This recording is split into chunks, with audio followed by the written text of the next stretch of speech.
Good afternoon, everyone. I'm Michael Francis alongside the one and only Jonathan Kaspar as we are just about ready to get underway here in Game 3 of the regional final for Region 4. Winner will punch their way to the Dale Diamond next week. The loser, unfortunately, will end up going home.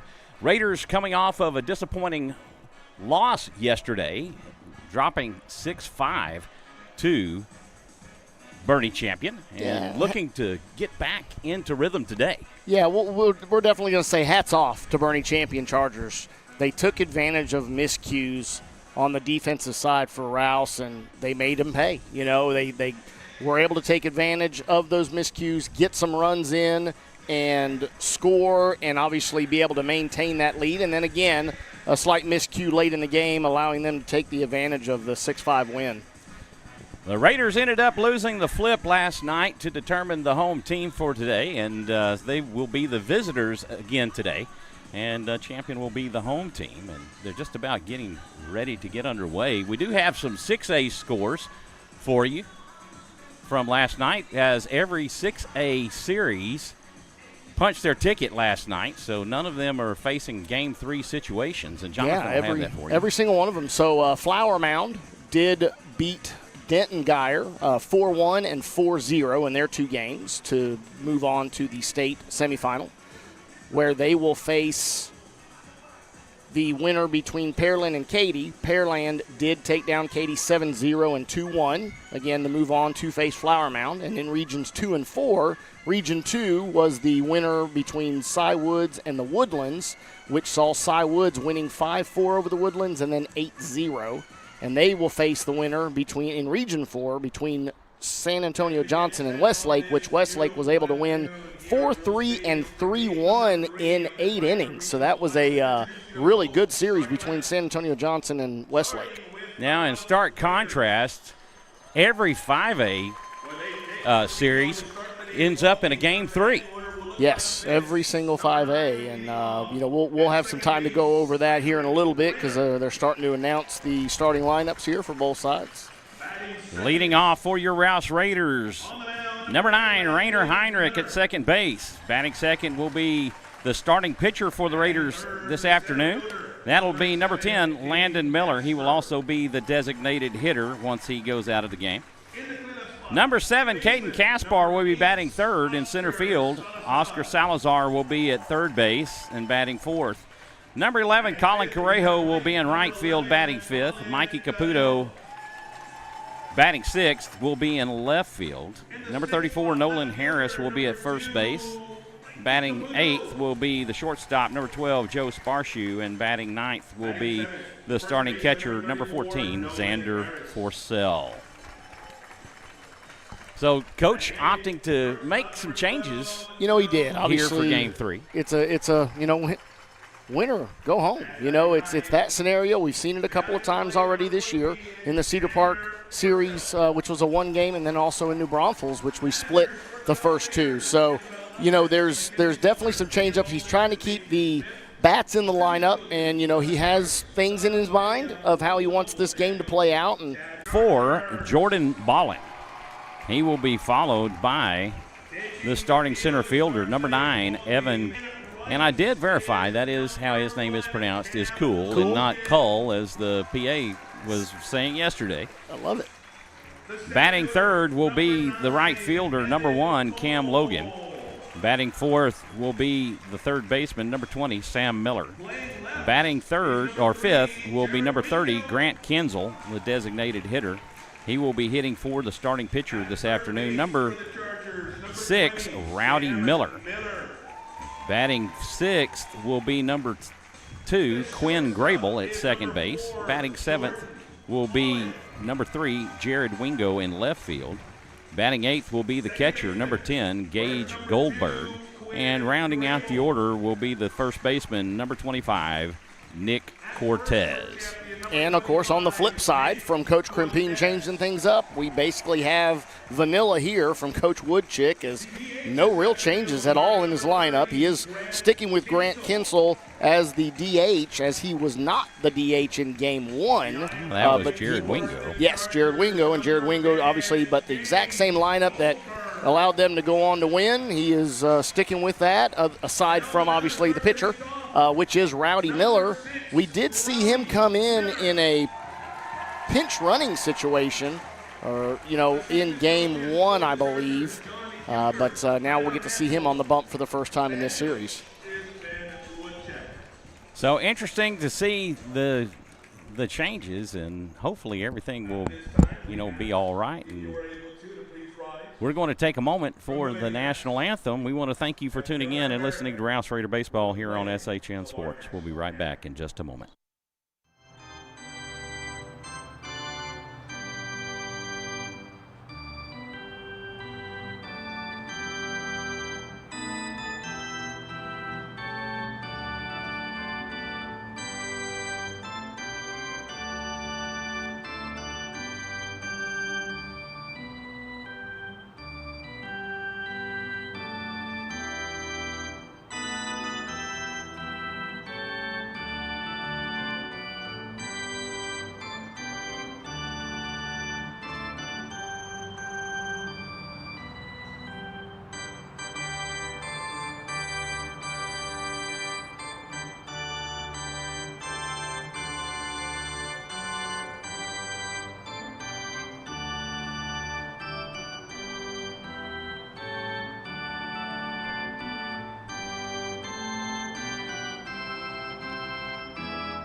It's baseball time in Texas as we're set to get underway here in San Antonio. And I tell you what, the attendance here today, Jonathan, just shows you that people do not like to give up their Saturdays. No, I know. It was crazy. Yesterday's game being a 7 o'clock weekday game, obviously we didn't have nearly the turnout on the Rouse side as we would have expected for the sort of hometown Bernie team, as they really packed the stands, and it's not nearly what we saw yesterday.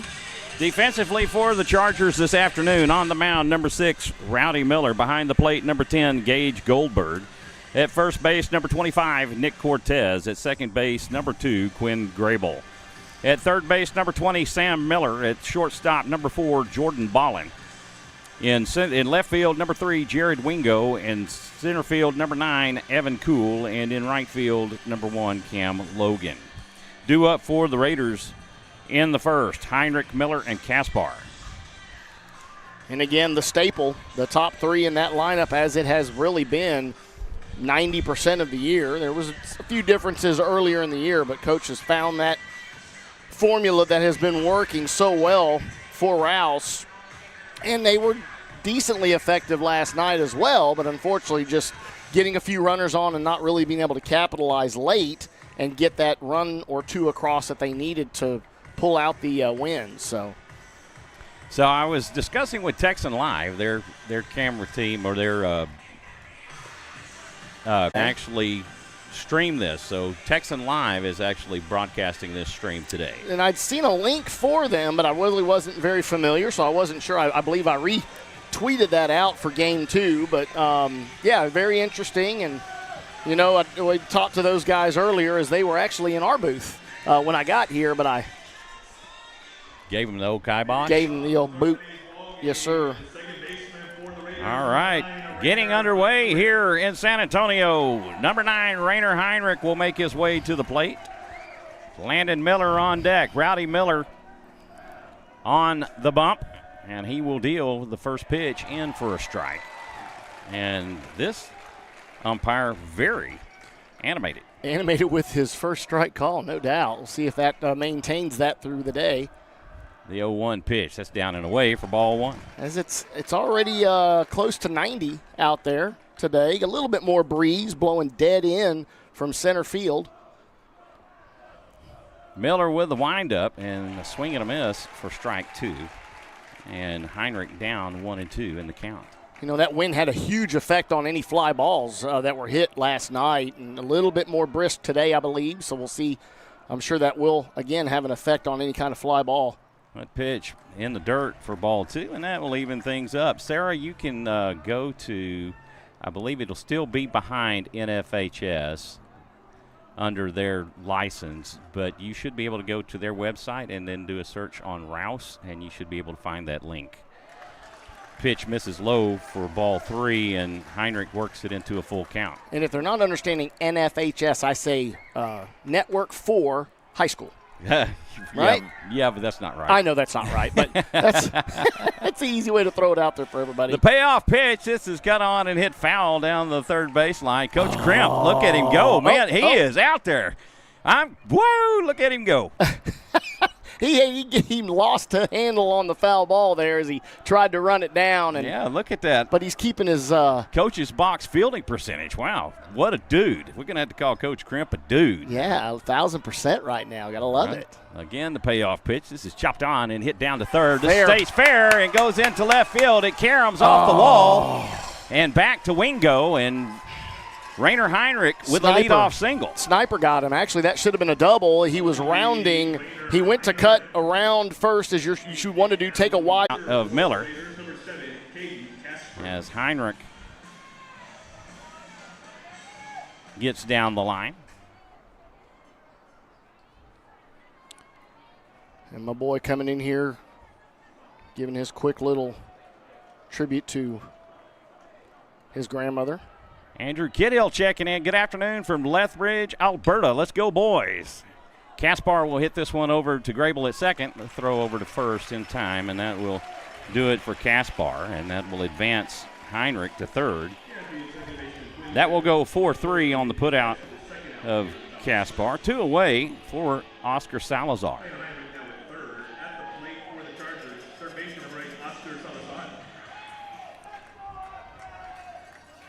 And Oscar having an opportunity here. He was able to get on his first at bat last night, and unfortunately not as successful throughout the rest of the evening. And, you know, he's really wanting to.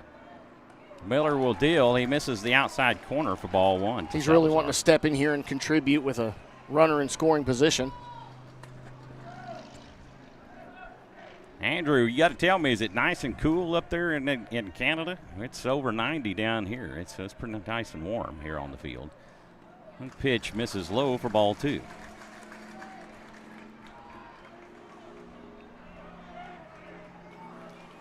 Colin Correjo on deck. 1 on with 2 outs. Rainer Heinrich at third. Miller in the windup. And this is hit out to right. Hopefully it'll stay down, but it stays up. And Cam Logan able to make the catch, and that will do it for the Raiders in the first. They get no runs on 1 hit. They leave 1, and on to the bottom we go. We're scoreless here in San Antonio. The UIL Baseball State Tournament will take place Wednesday, June 7th through Saturday, June 10th at the Dale Diamond in Round Rock. All Conference 4A games will take place at Dish Falk Field at the University of Texas at Austin. Tickets now available at uiltexas.org/baseball/state. The champion Chargers are the 3rd seed out of District 26-5A. They come into today 32-11 overall. They're coached by Ben Woodchick. He has 5 years as head coach. He has 107 wins. He's assisted by John Euchre, Tyler Mangold, Cody Lancaster. They have 5 returning starters off a 2022 16-11, 8-8 district season. Your Rouse Raiders, 4th seed out of 25-5A. They come into today 30-11-1. They're coached by Chad Crimpine with 22 years and 481 wins. He's assisted by Josh Harris, Dan LaPaglia, Will Noble.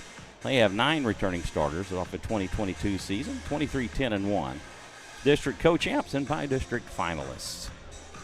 Due up for the Chargers, Jordan Ballin, Evan Kuhl, and Cam Logan. Defensively for your Raiders, number 10, Landon Miller on the mound behind the plate. Number 14, Xander Forcell. At first base, number 34, Nolan Harris. At second base, number 9, Rainer Heinrich. At third base, number 8, Oscar Salazar. At shortstop, number 12, Joe Sparshoe. In left field, number 2, Mikey Caputo. In center field, number 7, Caden Kaspar. And in right field, number 11, Colin Correjo. Kim Ross checking in. Go Raiders. Andrew letting us know it's 65 and a light breeze up here. Weather has been great. That is nice.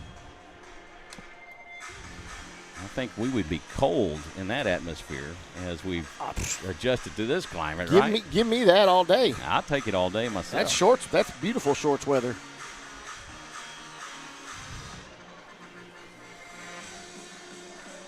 Just about ready to get back underway.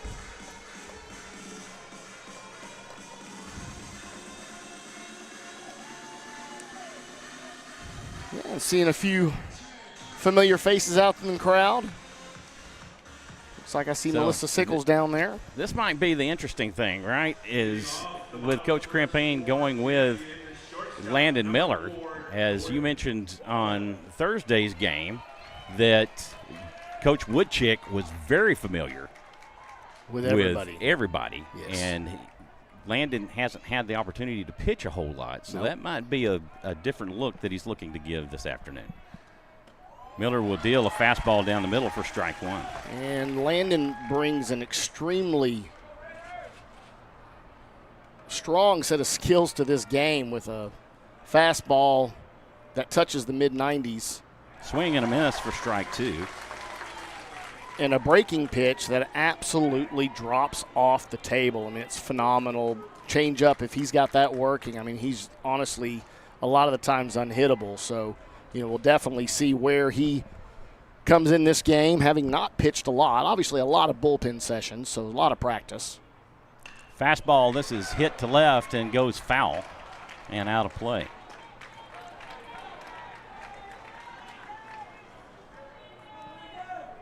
And again, a little change up here, so we are seeing a little slide. Caden Kaspar does move over to center field, where Landon Miller normally resides, and that brings Mikey Caputo, Mr. Utility, out to left field. Colin Correjo in his normal resting spot in right field when he's not on the bump.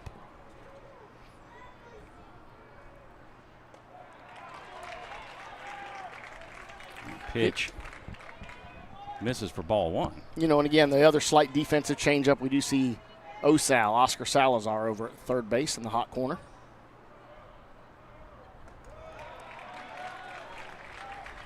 Pitch misses for ball two, and that will even things up. Giving him an opportunity getting ahead of the batter quick. He's able to really work on that breaking pitch and see how it's going to perform for him. This is cut on and hit to left. That will drop in for a base hit.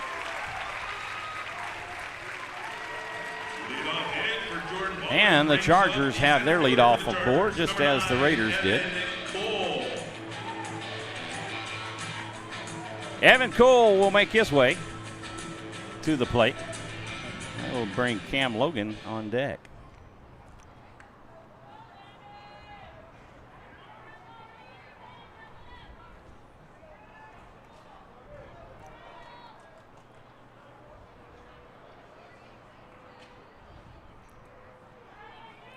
Miller from the stretch. Ballin will dive back safely as a throw over to first.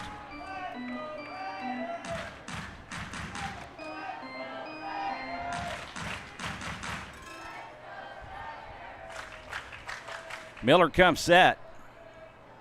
First pitch offering to Cole. That will go to the backstop, and Cole had shown bunt. And a little Ricky Vaughn action there. Yeah, a little wild thing there. High outside the, just above the stretch of Xander Forcell at catcher. And again, that's actually going to draw a quick little discussion. I don't know if that was a possible mix-up.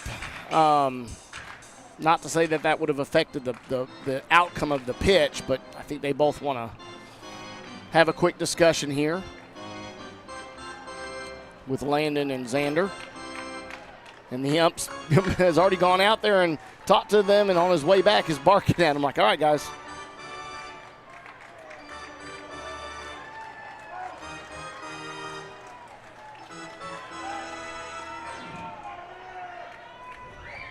great atmosphere here.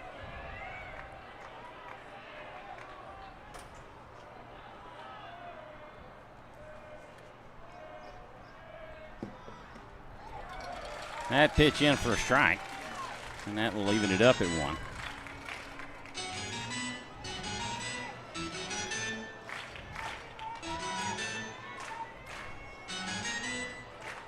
Ballin extends his lead at second base. Miller comes set. He checks Ballin at second. He's going to come home. That pitch misses high for ball 1 or ball 2.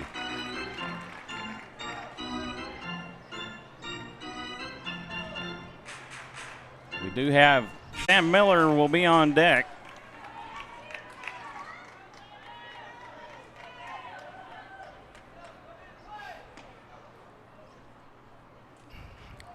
In a roundabout way, they've both been able to be effective in Miller will spin off and look Ballin back to second. Having a runner at second with 1 out.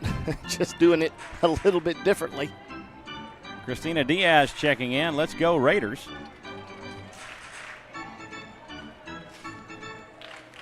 Yeah, talked to her and big baby face Lou and Smooth Lou. He gets rung up for the strike. They knew that they were not going to be able to make this game, but said that they were going to do everything they could to follow the game where they are. Yeah, so we appreciate that. That's the thing about it. We got a new moniker for Lou. He's been Big Lou. Now he's going to be Smooth Lou. Smooth Lou. Smooth him out. I'm not sure. My phone is doing the same thing, but, I mean, the connectivity that we have is we've never had better here. That's the interesting thing. That pitch misses outside for ball 2. And worst case scenario, we'll just pull the Ethernet and go with the hotspot if they actually ended up restarting my phone. That's how I'm monitoring the chat and making sure that we're live.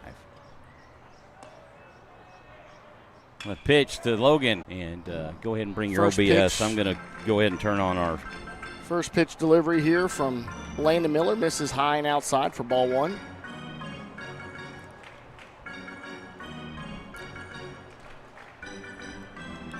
To Sam Miller.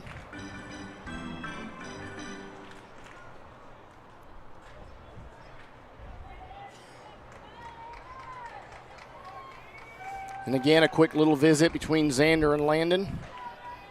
One thing that did happen in game 1 that Ballin had been doing was trying to tip signs to his batters from what he could see from second base. And obviously they're probably definitely talking about that because Ballin's showing him what's happening. That fastball misses for ball 2, and that looked pretty good from here. Yeah, it did. Yeah, it did. So, are we up? 2-0. Yeah, that is up, but we'll swap over at the middle of the inning. A fastball in for ball 3.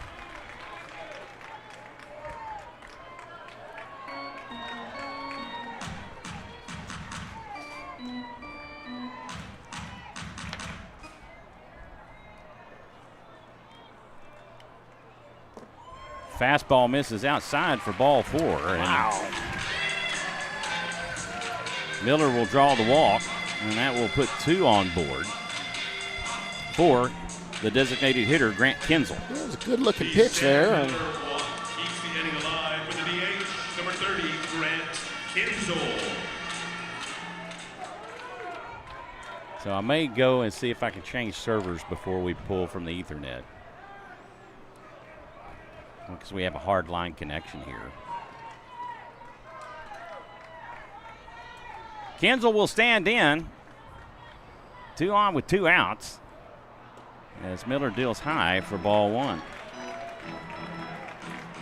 And Coach Harris is going to come out. He's fine. Yeah, he's going to. 5 straight pitches there that were off the plate. A couple of them were in pretty close, but not close enough to get a strike call. And so while they're doing that, I may just see about getting hung up on my foot.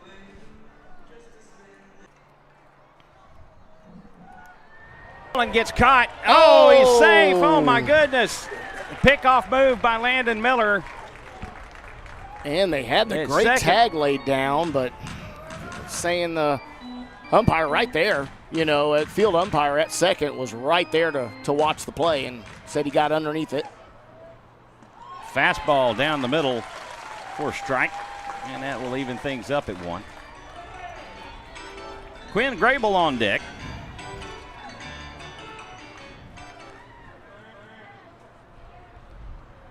The 1-1 pitch. It's down and away for ball 2. A 3-1 pitch. This is cut on and hit over to first. Oh, and it goes off the glove of Harris. Ball in rounds. Third, heads for home. He'll throw to Salazar. Okay, we should be back. You want to plug that in? Yep.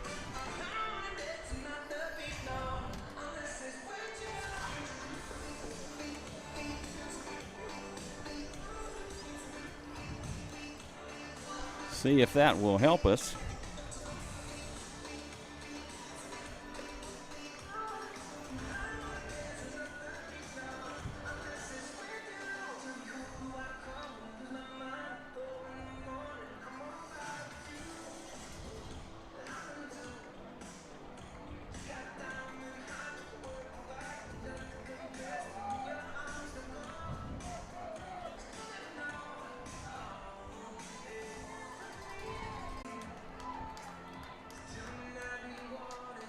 Okay, we're up. Excellent connection. All right, we're back with you, folks. It shows that we have an excellent connection now, so we should be good. That first pitch.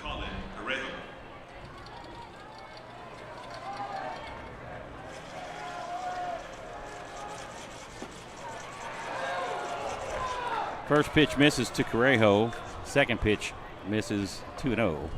No, first pitch strike. Oh, is it first pitch Yeah, strike? first pitch down 2-0 the middle on strike. they have 2-0 on the board. Oh, yeah, as well. no, that was.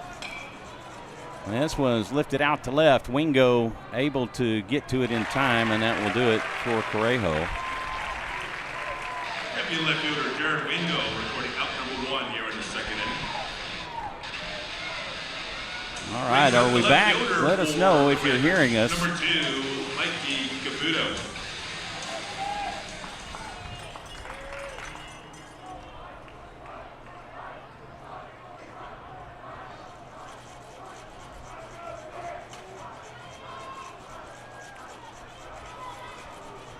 Miller will deal down the middle for a strike.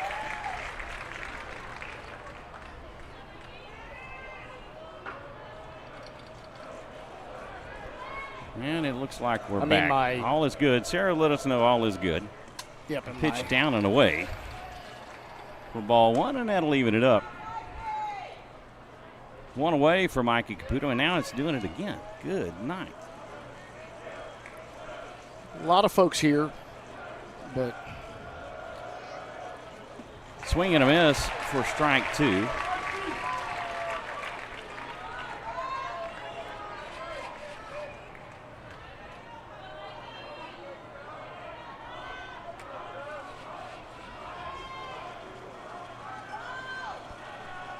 The 1-2 pitch.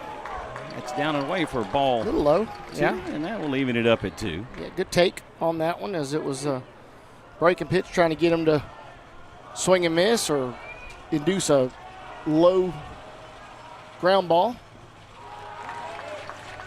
Change up down the middle, misses low for ball 3, and Caputo has worked it full.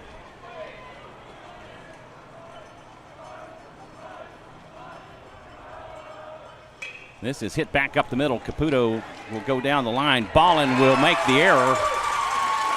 But I'm going to rule that a base hit because it was hit so fast up the middle, and Ballin was playing it, but Caputo was so fast down the line. Yeah, I'm going to rule that a base hit for Caputo. We'll see if they rule it. They did not rule it an error. That's a hit. Rouse, first baseman number 34 by the park that they put on. So yes, sir. Yeah, they saw it the same way. I mean, he was moving hard, and Mikey getting up the line.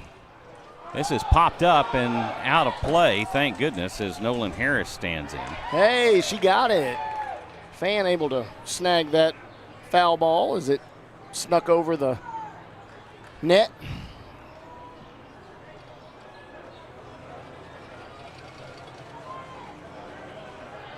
Throw over to first, not in time, but a pickoff move by Miller. His Caputo just barely back in time. Well, and his foot actually slipped off of the bag.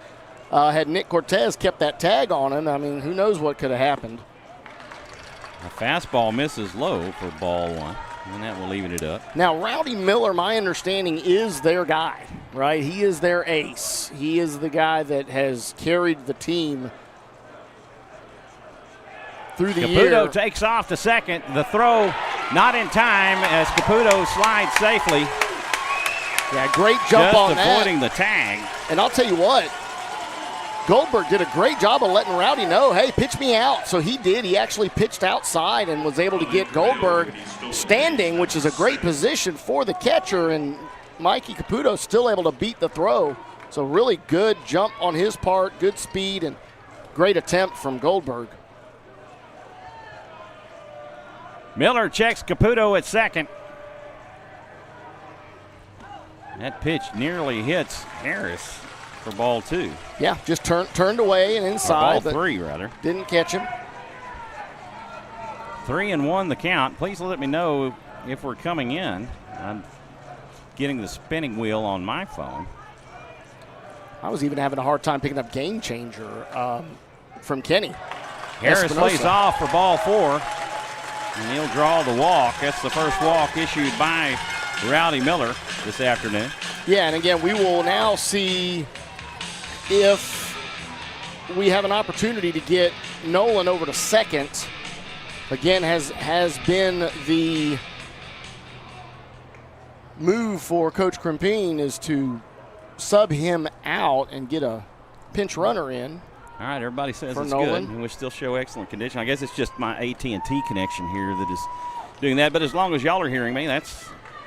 Hey, if you're going to come over here and mess with my stuff, can you take it back to Hey, I'm sorry, Bubba. Gosh, this guy on my left. Hey, Let everybody me tell you. everybody has one. Shortstop number 12, Joe. I'm a guy. We got a guy. We got a guy. Coach is that guy. Yeah, there right? you go. Joseph Sparshoe will stand in from the right side.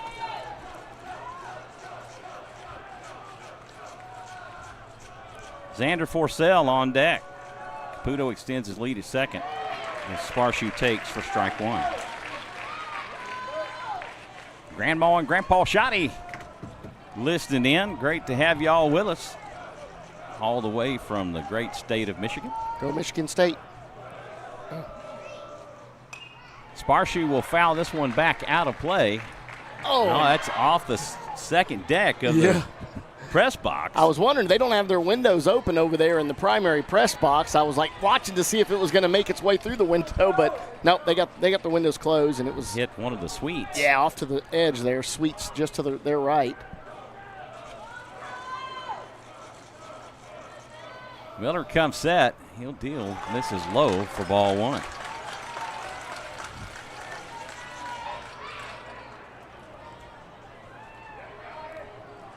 Yeah, and you can see everybody out there fanning themselves. 2 on with 1 out. Here in the top of the second, Raiders trailing 1-0. Very, very sunny. Very, very sunny today. Just a couple of clouds in the sky over here. Again, right now the flags just laying against the poles. Not much of a breeze to help the folks out there in the stands. So blessed that we have a great spot here in this stadium where the San Antonio Missions play. We got a little cool breeze coming in. Yes, a little bit. I think we're in the shade, right? Yes, so in the good. shade. Love it. Got a full spread over there. I think we've got a fajita bar that we could go to. Oh, no, not quite. Sorry. 1-2 the count to Sparshoe. The pitch. Swing and a miss for strike 3, and that will retire Sparshoe for out number 2. Yeah, just in, really just hoping to try to catch a piece of that as that turned was actually in a ball. on the hands. Oh, no doubt. No doubt. It was definitely a ball high and inside, and unfortunately, Joe not able to make any contact there. And now we'll get to see our first look of Xander Forcell, who really swings a strong looking to bat. Get in here and wreck shop. First pitch offering is fouled off and hits the umpire for strike one. When I said wreck shop, I wasn't He didn't intending mean to wreck the umpires. Wreck the umpire. You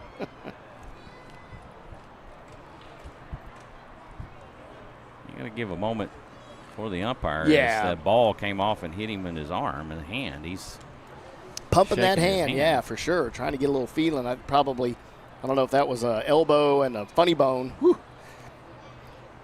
Unfortunately, funny bone only funny to the other people, not the guy that it happens to. He's like, I'm good, guys.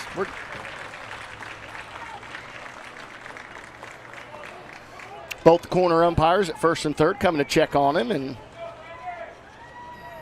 as is the normal custom, great catchers will give him an opportunity to collect himself he'll go over there and talk to his pitcher, and talk to the fielders.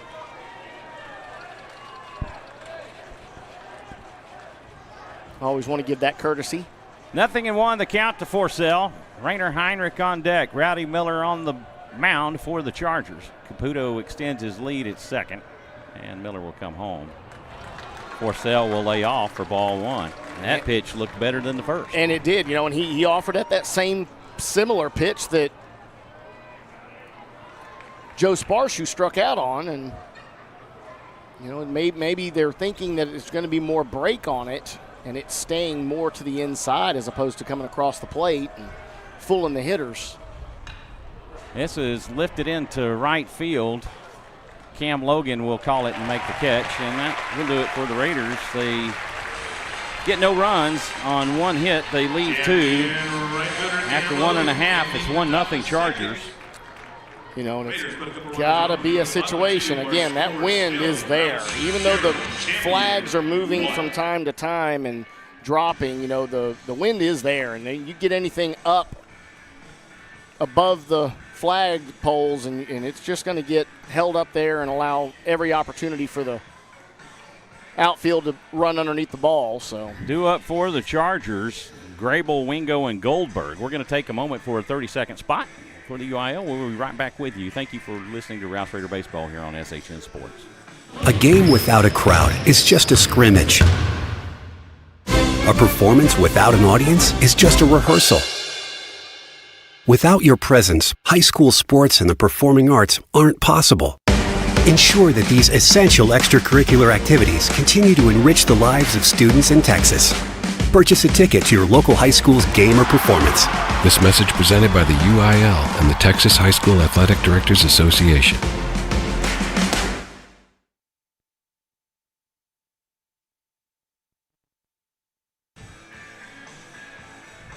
All right, now mine is showing the active. Now I don't want to turn sideways.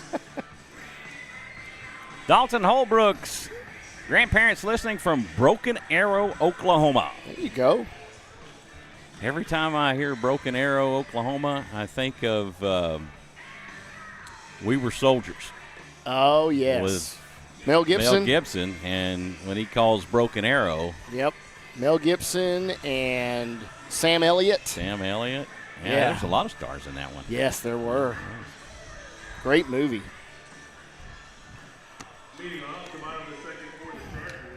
Leading off will be Quinn Grable. Speaking of Sam Elliott, I have to watch my Norm. It was on this morning before we left the house, Tombstone. Landon Miller back on the mound. He'll deal high for ball one.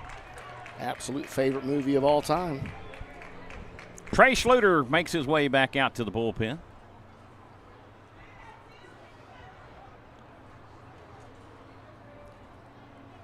Miller with the windup, the delivery goes to the backstop on the wild pitch for ball two.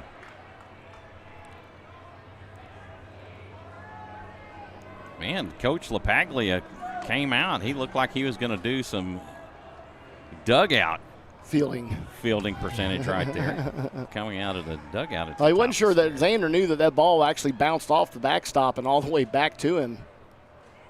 The 2-0 pitch, that's high for ball 3. You know, and again, this is always the scenario and possibility is, again, Schluter is already up in the. That's high for ball 4, and the leadoff is aboard. Leadoff walk. On 4 pitches there, so Coach Krempien already standing next to Schluter over there in the bullpen, and Coach Harris is making his way back out. That's going to be it. Schluter is on his way. Yeah.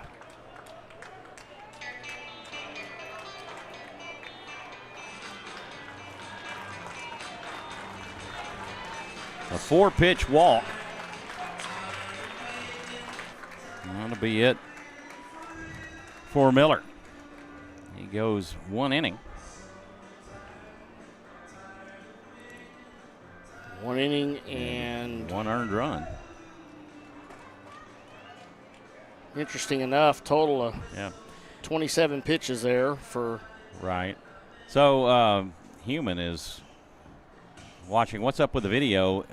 It's a still picture. Yes, it is a still picture because we do not have the video rights for this series of games. NFHS holds exclusive rights to the videos, and so they opted to stream this game. You can watch on NFHS or Texan Live today. It is behind a paywall, so you would have to pay a subscription fee and put a credit card down on it in order to watch it. It's $11.95 a month, I believe. That is correct. If you didn't want the service, you would, after a month, you would need to cancel it. Or at least after you watch this game, you would need to go back and cancel it.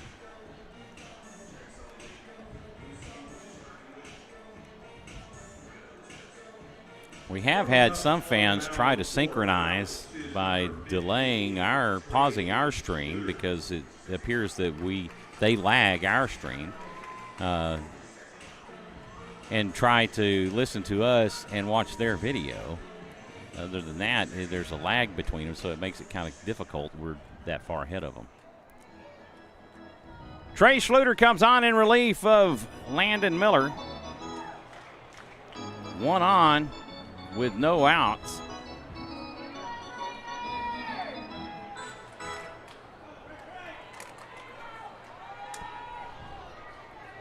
Quinn Grable at first base. Jared Wingo at the plate. Schluter deals a slider down and away. Lays out a bunt for it and will take the strike. Yeah, he really just chased every bit of that as opposed to recognizing that was going to be low and away and pulling back. He chased and took the strike call.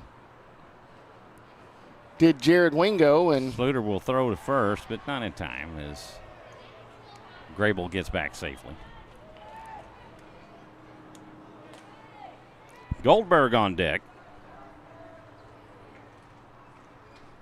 Wingo calls time, and he'll check with Coach Woodchick.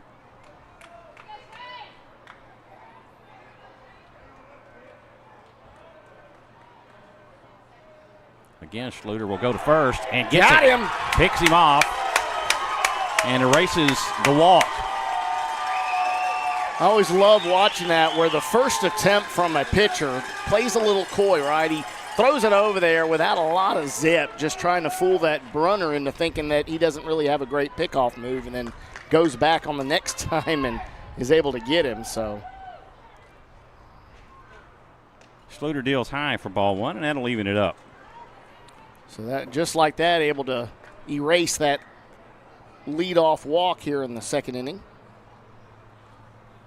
The 1-1 pitch, that's cut on and hit back up to short. Sparshu will play it. The throw to first in time. And that will retire Wingo. 6-3 on the putout.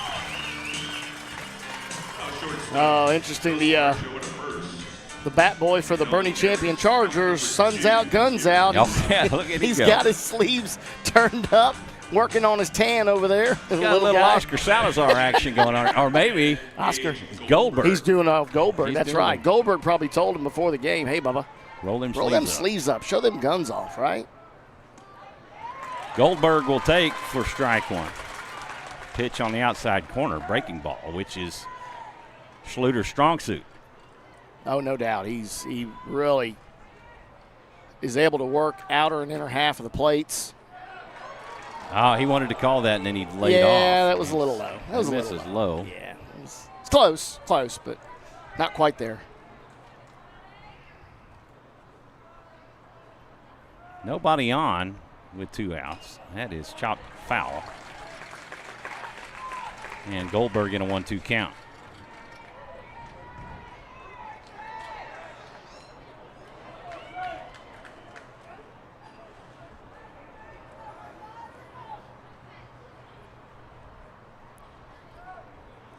The 1-2 pitch. Swung on and missed. Yeah, a little emotion from Schluter. Love it. And in a roundabout way, they get retired in order. And I say that because they had a base runner on, but he was the first out as he got picked off. Yeah. And then Wingo hits into a ground ball out. And Goldberg strikes out. So normally, you would say in a roundabout way that's they retires the side 1, 2, 3, but it's in order this time. Yeah, in outs. And know that this game means so much. Trey Schluter is such an even keel kind of kid. He never gets high, he never gets low. You could say anything and everything you want to from the stands. It doesn't matter. He's not going to worry about you. He's going to go out there and do his job, but you could see the emotion there as he steps off the mound and really just tries to get his guys pumped up as he let out a yell, man. I love it. Love seeing it. We want to give a shout-out to the Rouse Raider Baseball Booster Club and their sponsorship of these broadcasts as they have paid for the video streams throughout the playoffs. That's $250 a round, and we've been able to do 3 rounds by video, and that's $750 that the Booster Club has paid to bring you Rouse Raider playoff video. So a big shout out to Brian Sparshoe, Chrissy Caputo, Susie Meyer, and Ron Bergman. Hey, you got me doing that. I got him.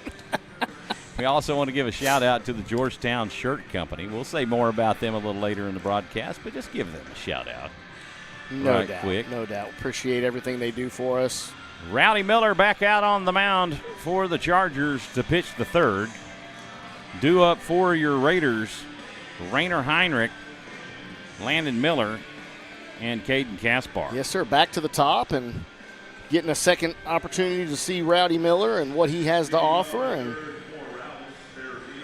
you're going to want to see these guys liven up the bats. And now Landon, even though being the starting pitcher, he is now just in his designated hitter's role, the DH role for Trey Schluter, and he can now focus on taking a pitch and trying to drive it. Heinrich will hit this one foul down the third base side for strike one. Heinrich is 1 for 1. He singled back in the first. Yeah, good, nice hopper, and honestly had that opportunity to turn that into a double with it being hit into the corner, and he'll take for strike 2.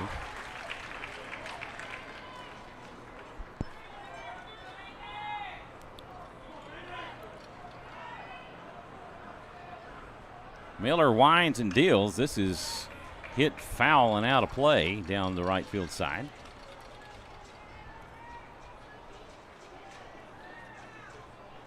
Nothing in 2 the count. Pauline checking in. Go Rouse Raiders. Aunt Nancy checking in. Let's go Raiders. And this one is hit into left. It gets by Sam Miller as it hops over his outreach glove. Yeah, it was just a wicked hop there. He was expecting it a bit lower, and I think it may have hit that grass dirt transition, even though it's a beautiful field here, beautiful transition. I still think it affected the hop and kicked it a little higher than he expected. Miller 0 for 0. He sack bunted his first time up. Caden Kaspar on deck. Heinrich got all the way to third.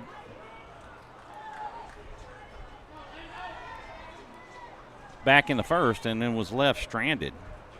That's the closest the Raiders have gotten to putting one on the board.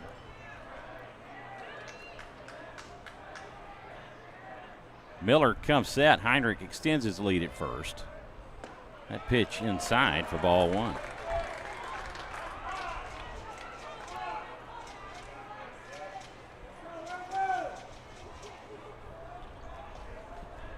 One-0 count to Miller.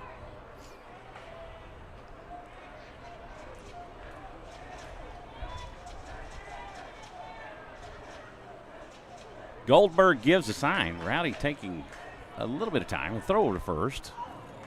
Not in time. It's in and out of the glove of Cortez, but stays close enough to Cortez that Heinrich will stay put.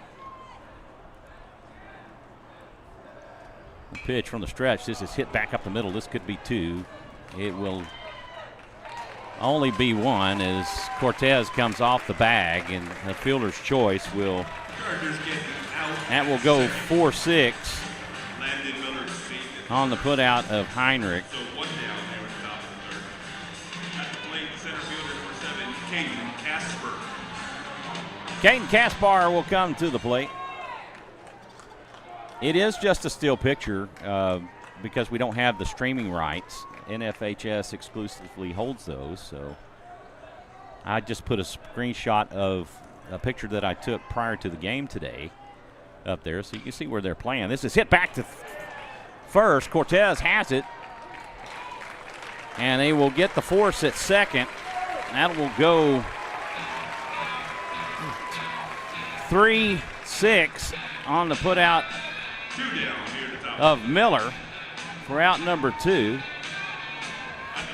Yeah, and guys are trying to make things happen here, jumping on first pitch that they like, but unfortunately they're just hitting it right at guys and not really having an opportunity to advance runners. So we'll see here with the speed of Caden on first if he gets the green light to steal and try to get into scoring position. Throw to first, not in time as Kaspar gets back in. Oscar Salazar at the plate. He's 0 for 1. He flew out to right his first time up. Miller comes set. The pitch. It misses low for ball one. Salazar was in an 0-2 count. An 0-2 count. No, a 2-0 count. I apologize. 2-0 count when he flew out to right. Kaspar will slide into second. Ooh. And slides over the bag, but keeps his. He's able to reach back and keep his fingers on the bag. He'll pick up a stolen base. He just slid right over the top of the bag and was able to reach back as Grable was right there. He was there. He was keeping the glove on him the whole time. And it wasn't that great of a throw, but Goldberg threw it so hard that when it hit the ground, it still got there. Yeah, for sure. It was unfortunately on the left-hand side of the bag versus the right where you want to see that. But nonetheless, we get that steal, and now in scoring position. Something in the grass could likely score Caden Kaspar. Miller comes set. Ball misses low for ball two.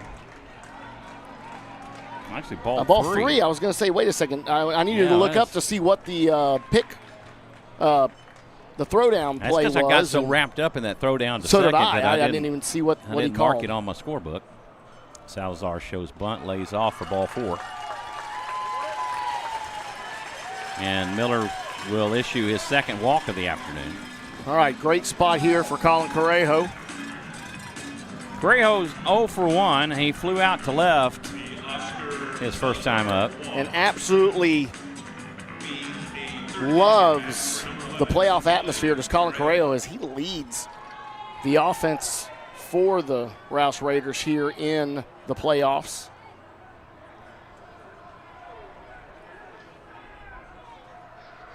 First pitch offering. Wow. called that a strike. That was a foot off the plate. Yeah, a little outside. Just a bit outside. But he liked it. Just a bit outside. 0-1 the count to Correjo. Miller takes a long look at Kaspar. And that was over the plate. That was over the plate. Unfortunately, not an offering yet from Colin. And now he's down in the hole. And the 0-2 coming up. 2 on with 2 out.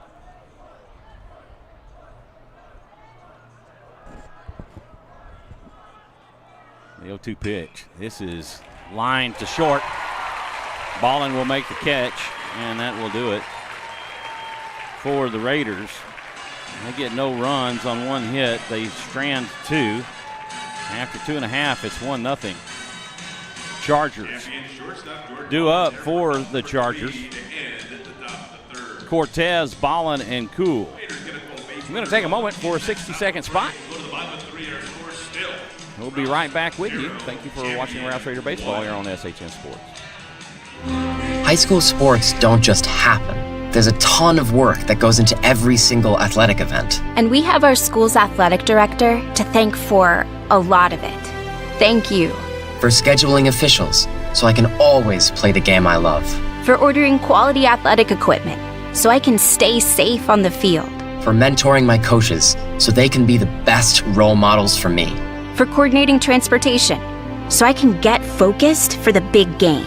For helping us develop character and learn lessons that will benefit us for the rest of our lives. Thank you to our AD for always creating a positive experience for us. We'll never forget it. From all of us at the NIAAA, thank you to every athletic administrator in Texas for all you do to enrich the lives of your students. It does not go unnoticed. This message presented by the NIAAA, the National Interscholastic Athletic Administrators Association. Nick Cortez makes his way to the plate as we're ready to get the bottom of the third underway. Trey Schluter back on the mound. This is hit to right. Correjo with the throw to first that goes wide of Harris. They almost had the out at first, but it was just a bad throw, and that will be an E9. Yeah, he was definitely looking to, knowing that the Nick Cortez does not possess a large amount of speed there, as I know you had described him as a resemblance to Prince Fielder, and there now, of course, in comes the pinch runner, courtesy runners, pinch runner. Number 16, which is Brock Browning. And Colin, again, seeing that and seen the opportunity there to make the throw to first, and got up towards the dugout. Xander there to cover and collect it. And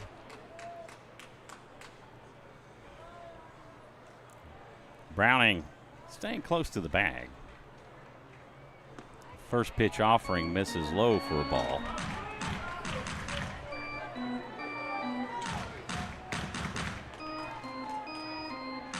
And as we are in a minor league ballpark, we're definitely getting the treatment, sound effects and music, and great. Fastball misses low and inside for ball 2. A great job they're doing. They're posting the number and name of every player up to bat on the big screen. So really cool to give the boys the effect of being in the bigs.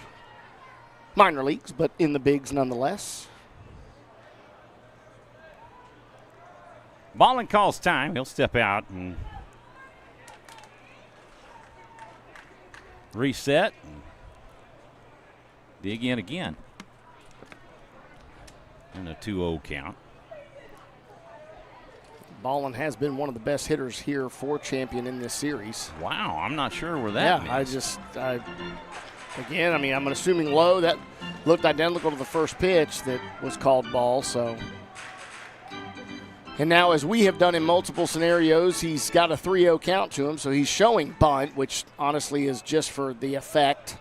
And he takes for ball 4 on a pitch just up out of the zone. The Jordan Ballin walk means the first two aboard. We have Here at the top of the third. Bottom of the 2 aboard with no outs up to bat. for Center fielder, Evan Kuhl. number 9, Evan Kuhl.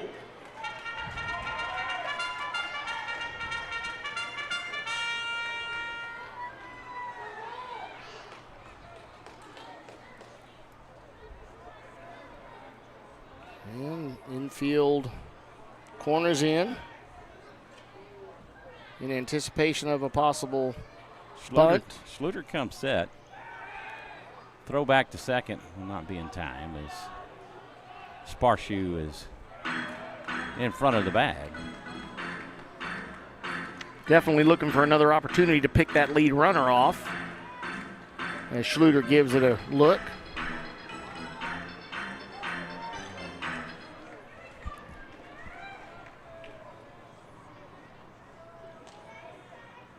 Pitch to Kuhl. This will be a bunt. Schluter has it to throw to first just in time.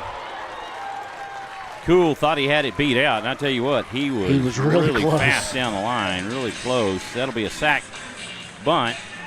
Evan Kuhl moving the runners over. Yeah, a very, very fast runner there as he put in down a really good bunt, having to draw the run, show the arm of Trey Schluter as he had barehanded that, picked it up, and slung it over. Runners at second and third with Cam Logan coming to the plate. Logan flew out to center his first time up, and he will show bunt and lay one down. Schluter to Forsell, and he will score as Browning comes in. And a suicide squeeze there for the Bernie champion Chargers. That was a heck of a bunt laid down by Logan that was slow enough that Schluter had to come up to really play it, and that was a tough go right there. Yeah, and I mean, he had to make the decision, do I try to jump up and go to first to get out, or do I, give it to home plate? And he elected to go home with it, and unfortunately was not in time.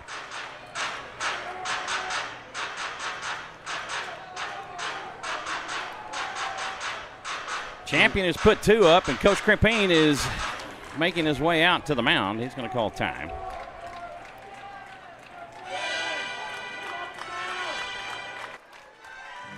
And again, we already have another arm up and getting warmed up for the Rouse bullpen, which is Gavin Silva, number 6.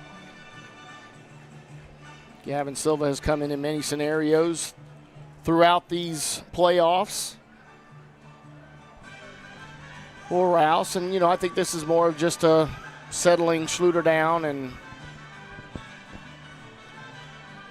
giving him his opportunity, as he has been a great addition to this roster this year for Rouse Raiders.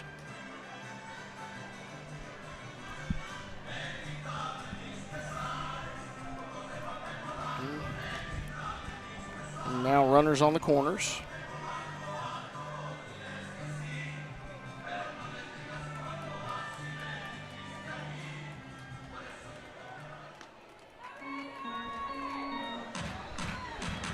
And only 1 out.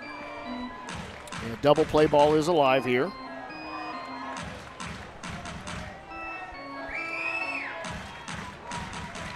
Sam Miller standing in. Grant Kinsel on deck. And Miller hits this one into left. That'll score Ballin with an RBI single.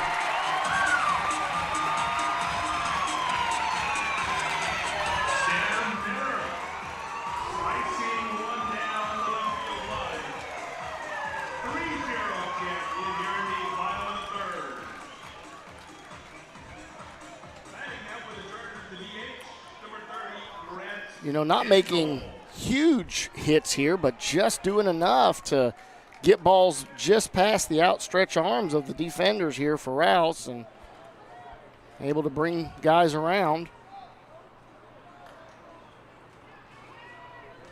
Small ball and just timely hitting.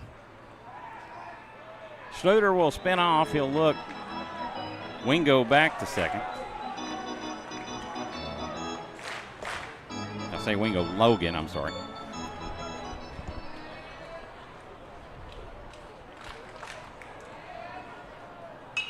Kinzel will line this one to Heinrich to second, to first in time, and that will do it. It'll go 4-6, 6-3 on the double play ball. Raiders turn 2 and the third, but not before champion adds 2 more. We go to Able to our score, Rouse 0. keep it to a minimum of 2 runs there and keep this game close still, as, you know, boys obviously rallying themselves in a quick discussion to get the bats going. And, you know, once again, you know, they have that capability. We know they do. They know they do. Offensively, we've been second to hardly anybody all year long with our ability to string together a lot of hits and stay in any game. So, you know, they'll look to do the same thing here as Mikey Caputo gets to start us off. And the UIL State Baseball Tournament will take place Wednesday, June 7th through Saturday, June 10th at the Dale Diamond in Round Rock. All Conference 4A games will take place at Disch-Falk Field at the University of Texas at Austin. Tickets now available at uiltexas.org/baseball/state. And there we are done with our UIL obligatories. got to get them taken care of. That's part of doing an audio-only broadcast, is you get to do it for free, but you have to give them radio time, what they call radio time, and that's their spots. The commercials, the spots, and Sarah checking in. Let's go, Raiders. Let's go. Due up for the Raiders, Caputo, Harris, and Sparshoot. you know, we want to see the bats liven up here. Again, still plenty of game. Yeah, you can easily turn this around. I mean, the Raiders have the bats. They have the people that can do it.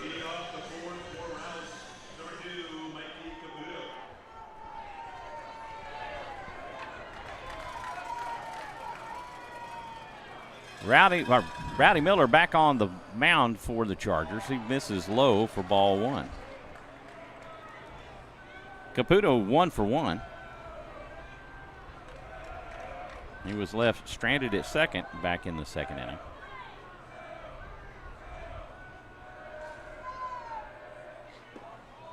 The pitch misses low. Yeah, back-to-back, similar spots. One more over the middle, but that one a little outside, but both low. So, Auntie Carey checking in from Chicago. Let's go, Raiders. Pitch down and away for ball three. Yep, we've had Chicago in the house a couple of different times. That was where it's been a while since we've heard from Carey. Yeah, it was one of the Palmview parents was, or relatives was. Pitch in for a strike. The Palmview Lobos.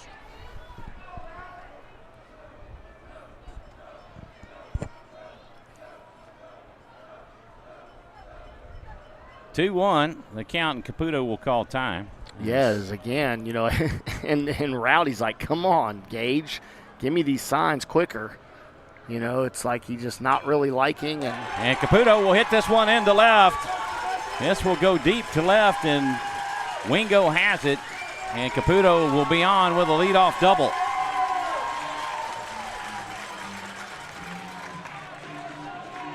And just like that, we get a great leadoff double, taking away the need for a bunt to advance him to second. So now we can let Nolan swing away here, and Nolan's been very dangerous in spots throughout the year. And, well, you know, the thing they need to do is hit it to where they aren't. Exactly. I mean, I would love to see we've been hitting it to where they are. Let's turn it around. Let's hit it where they aren't. Pull shot here down the right field line would be exactly what the doctor Harris ordered. will foul this one off for strike one. That was a great opportunity there. Inside pitch, he was looking to hammer and just gets over the top of it, fouls it off. Here's Sparshoot with his on-deck fielding percentage. Way to go. Little shoddy. Miller taking a long look in again. He finally gets the pitch that he wants from Goldberg, and he'll step back off and look Caputo back to second. Goldberg goes back through the signs. No deal. That one outside for ball one.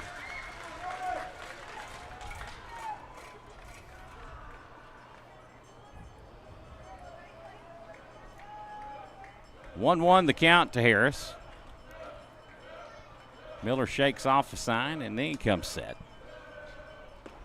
Pitch misses low for ball two. Down the middle, but low. Yeah, it's angle. I always hate angles. Can't ever see what's over the plate. Inside, outside. Well, back at our regular stadiums, we're down right behind home plate. Yeah, exactly. A lot closer, so we see spot. the pitches a little better. That pitch misses high for ball three, and wow. That looked from here. It was obviously over the plate, but looked like it was not having to be moved much by the glove of Gage Goldberg. And Miller from the stretch. Here comes set. That pitch in for a strike, and the count goes full.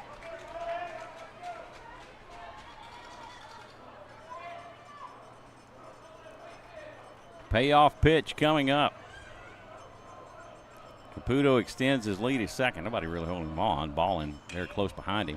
This is hit to shallow center. Ballin will go back about 8 feet onto the outfield grass and make the catch. And Mikey retreats to second, knowing that there was no opportunity for him to do anything there. Making sure that he doesn't get caught up or picked off by Quinn Grable, maybe sneaking in behind him, catching him sleeping. And again, a quick visit here, and I don't know what they've been this out there is a all little about. longer. Yeah, they've taken their time, and he's given them more time.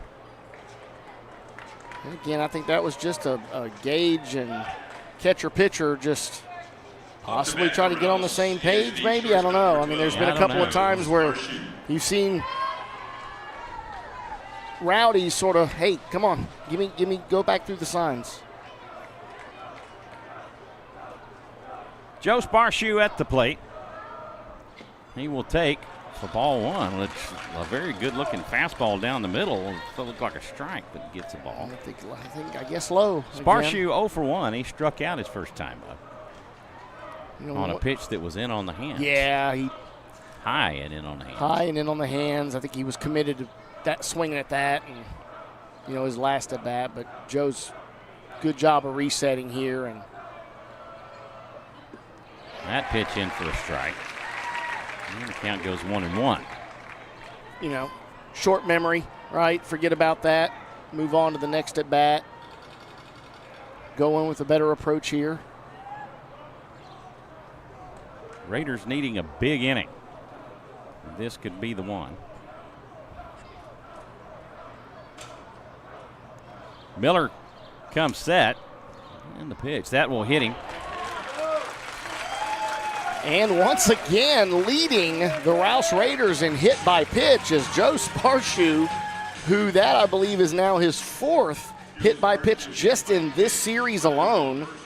As do many of our batters. Not many of them will you see in the middle of the box or back in the box. I mean, they are really in, crowd the plate, trying to take advantage of any inside pitch to them, and then obviously that gives them an opportunity on those outer half pitches to drive them the opposite way. So great spot here. Xander Forsell comes to the plate. He's 0 for 1. He flew out to right his first time up, and he will send this one deep to left to Wingo, and Caputo will hold up at second.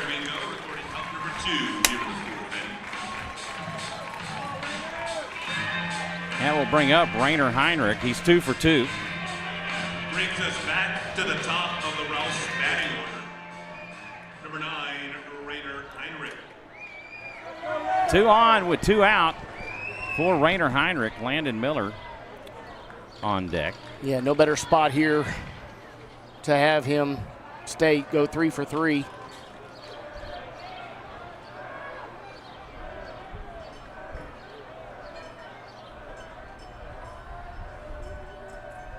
Miller deals, and Heinrich will hit this one to Miller at third. And he'll step on the bag to get the force on the fielder's choice. That'll go 3U on the putout of Caputo. The Raiders have stranded 5 base runners through their 4 innings. And you just got to hit it to where they aren't, and the Raiders have not been able to do that yet. No, not at all, not at all. And seems like every hit has gone towards a baseman or a fielder. Or an outfielder, rather. Yeah, I mean, just right at guys and, again, not giving any opportunity for them to string together multiple hits when that happens. You get leadoff double, hit by pitch, and then but outs in between those, and then, again, the next out right at the third baseman, so who was able to handle it very easily. And Trey Schluter makes his way out to the mound to pitch the bottom. Due up for the Chargers, Grable, Wingo, and Goldberg. That is your 6, 7, and 8 hitters. Yeah, and Coach, again, keeping Gavin Silva ready and available there as he's stretching each inning and getting his arm warm, keeping his arm warm, should I say, not really wanting to sit for too long and play that game where anything gets tied. As, again, this is a win or go home scenario for both teams.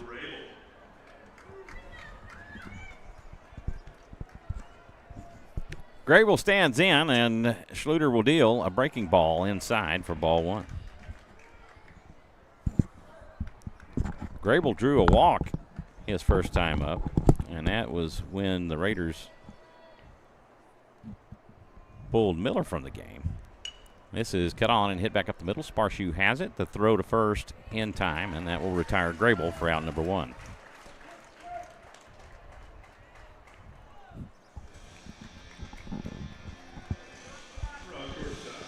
Yeah, 2 pitches there. Quick work.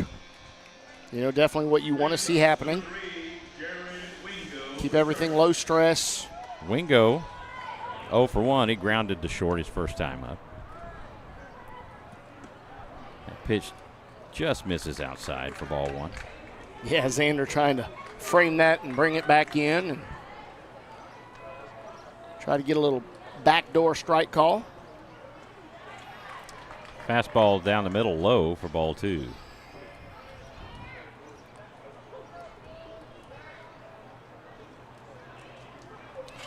We have a lot more fans here than what we're able to see just because we have. Yeah, they got back in the shade. The sun was really hot. So many stands. This is hit back up the middle. Sparshoe has it. The throw to first in time. As Harris did a great job of keeping his foot on the bag. Yeah, it was a bit of a stretch there. Yeah, that throw kind of pulled him off. That'll go 6-3. As the Raiders retire 2, that'll bring up Gage Goldberg. Goldberg, a strikeout victim, back in the second as Schluter struck him out. Yeah, and his dad, Bill, no different than any other dad over there as he automatically pulls his phone out to record his son as he's up to bat. And I believe Gage Goldberg is a junior this year. So pitch misses low for ball 1. That is fouled off for strike 1. That'll even it up.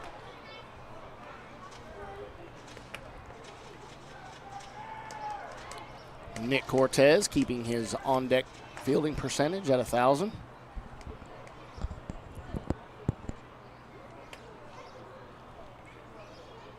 Yeah, 1. That's swung on and missed for strike 2. We'll take the count 1 and 2. Guess they're not keeping up with the scoreboard. It's 1 ball and 2 strikes. Yeah, they're a little off. That is cut on and hit back up the middle. Sparshoe has it deep in the hole. The throw will be high, and Goldberg will reach on the error. Yeah, 6. Deep in the hole there from Joe Sparshoe. Fielded it cleanly, but just unfortunately just got stuck on his back foot, and with his strong arm, it sailed on him. The courtesy runner for Gage Goldberg at first is number 7, Andrew. And that is number 7, Andrew Fry. Which he came in last night. And yes, he did. First baseman, number 25. Courtesy ran. Cortez. Nick Cortez will come to the plate. He reached on an error himself. No, it was a first. hit. No, he had the shot out there to Colin in right, and Colin tried to throw him out. And I think he stole the base on.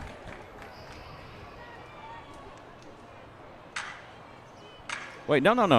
Colin Correjo made the errant throw to first. Yeah, but it was still a hit. Yeah, it was a hit to right field that Colin was going to try to see if he could get him out, and, obviously threw wide of the bag. So, yeah, I don't know. I don't know that you rate that as an error on the part of a normal hit and a right fielder trying to make a play at first, knowing that he has a slow runner getting up the line. That's a good point. But I mean, Correjo definitely had him dead to rights. No doubt. Yeah, he just hadn't had a lot of throws, hadn't had a lot of use of the arm there, and let's pitch in for a strike. And that's an 0-2 count to Cortez. Fry extending his lead at first base. Schluter will deal. This is fouled back out of play. It's fighting it off. In on the hands. Oh, catch made. Yeah. Steve Heinrich trying to relive his glory days of as baseball. A Longhorn, yeah. Mr. World Series. Second baseman for the mid-90s Longhorns. That is fouled off. Aiden Carter checking in. How hard does Trey throw? Trey is normally, he probably tops at about 85, 86. Pretty much lives 83, 82, 83, 84. But his breaking pitch is really, really good. His off speed is really good. He's breaking pitch, that'll get by Forcell, and Fry will scamper down to second on the wild pitch. Andrew Fry now at second for the Chargers. 1-2 the count to Cortez. Yeah, and Trey is a junior this year, so he's only going to get stronger and better, Oh, he's been phenomenal. He's been outings. He's great. Predominantly phenomenal. There's a couple times he's struggled. Schluter with the stretch, and he will deal. That is fouled away, and Cortez is just battling. He is battling here. He is absolutely spoiling pitch after pitch, trying to give himself another opportunity.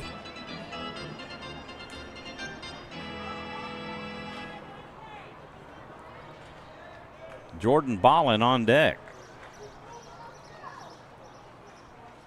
Schluter checks Fry at second. He'll come home. This is cut on and hit the third. Salazar has it to throw to first in time, and that will end the Charger fourth.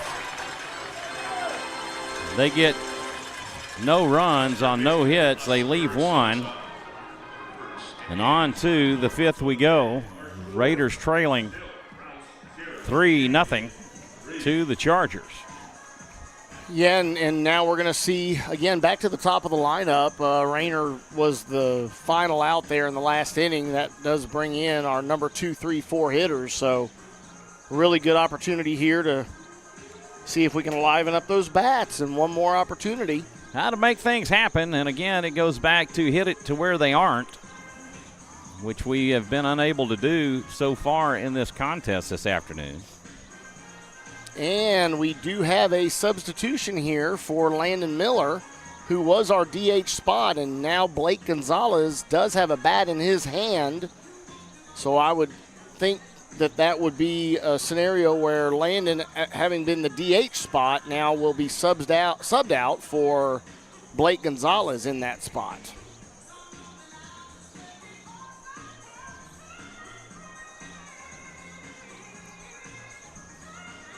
Blake starting to see the ball real well the last few games, as he was did a great spot for the Raiders in the Palmview game, both on the mound in game 1 and hitting the walk-off in the 7th. Hit to right field that allowed Tyler Espinosa to come in and score, who was the courtesy pinch runner for Nolan Harris, who had gotten on with a base hit. So we'll see if Blake can keep a hot bat here and give us an opportunity to get some base runners again. It's got to make something happen. So Coach opting to kind of shake some things up, I guess, here. And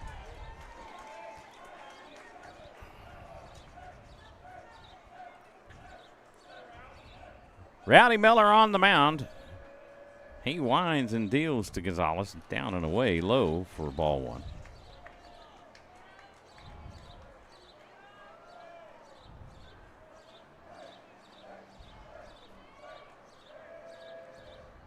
That pitch inside, fastball for ball 2. Nona said, make that ball fly. Let's make it fly over the fence. We'll take that too. Gone, Gonzalez. That pitch misses low for ball 3. I think we will take, for as big as this park is, to obviously to the power alley and center, that something down the line would be right what the doctor ordered.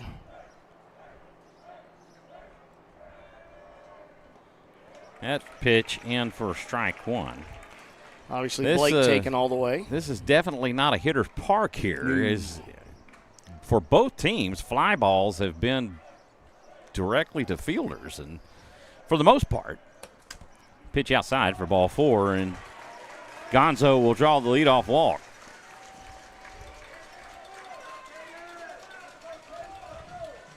That will bring up Caden Kaspar, and Coach Woodchick is going to make a mound visit. There is some activity on the Charger bullpen. Is that number 24? This is what it looks like, and that would be Aiden Smith, who was the game 1 starter. Right. Unfortunately, did not see it much past an inning and a third in game 1, as the second inning was a big one for the Raiders in game 1. Seeing them put up 6 runs and really doing it a lot with small ball. And then obviously having a couple of those hit by pitch from Nolan and Joe Sparshoe. So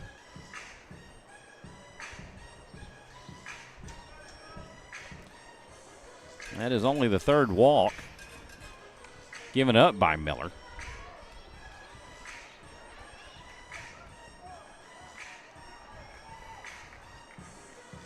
And once again, Caden, as you said, we've just got a lot of guys making contact with balls, but just hitting it right at folks, as has been the case for Caden and his 2 at-bats. Miller from the stretch. He'll throw over to first, not in time, as Gonzalez gets back safely.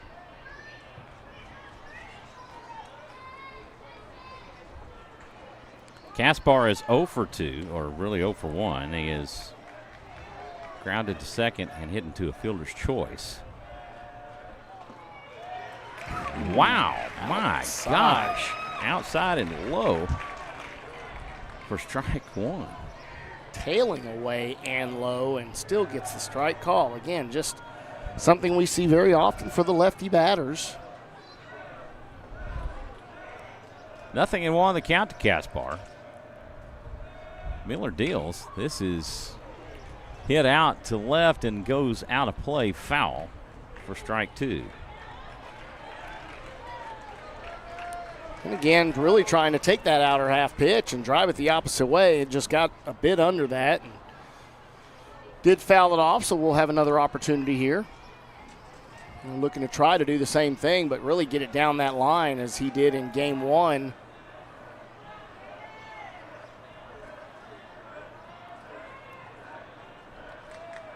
Miller comes set.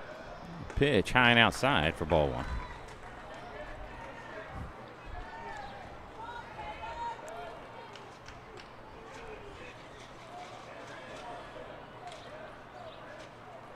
One and 2 the count to Kaspar. Oscar Salazar on deck. And something made it onto the field. The ball from the bullpen ends up on the field of play, and that's the drawback of having the bullpen on the playing surface. Yes, obviously, as I mentioned, you got to have somebody there to help protect your pitcher as his back is towards the batters. And anything that gets away from the catcher. The 1-2 pitch, that's high and outside for ball 2.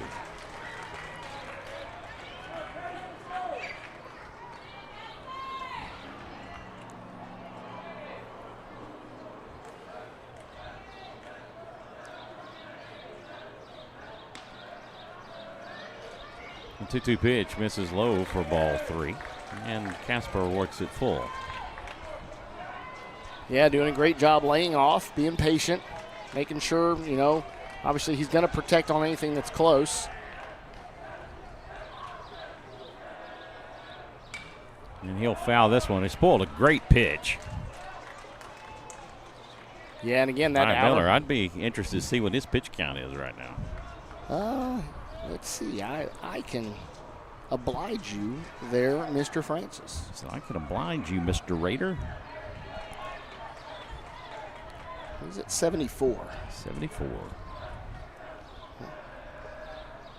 Kaspar will lay off for ball 4, and Miller issues back-to-back walks. And what a job at the plate by Kaspar. He was in an 0-2 count and ends up drawing the walk. Yes, sir. And, great job. Again, patience, paying attention what's going on there with each pitch, picking up on, is it, low, high, outside, inside, where's it at? And immediately you see the corners come in field, come in, corners in, looking for the possible bunt. Miller, Oscar Salazar. Miller no didn't outs. like the ball he had, so he throws it back to Goldberg, who gives it to the umpire, who puts it back in his bag of balls. And we'll give it to him on the next time. We'll give it to him the next time around. And it's like, okay. And then he'll end up throwing it. Interesting. It's a mental Unlike thing. the colleges and the majors, they'll throw the ball out of play, right? And Salazar will lay down the bunt. And he'll have no play, and he will have a infield hit to load the bases. And Rowdy Miller actually calling out his third baseman, Sam, telling him, hey, buddy, that was you to crash on that and could have, should have had it. But one thing, it was not a bunt that was just dribbled from home plate or down the line. It was actually a stronger bunt that got past Rowdy Miller on the mound, which, of course, he would have expected Sam to be crashing on that from third base, and that enabled Oscar to hustle up the line, and now we have bases loaded with no outs. So here we go. And try to stay out of a double play.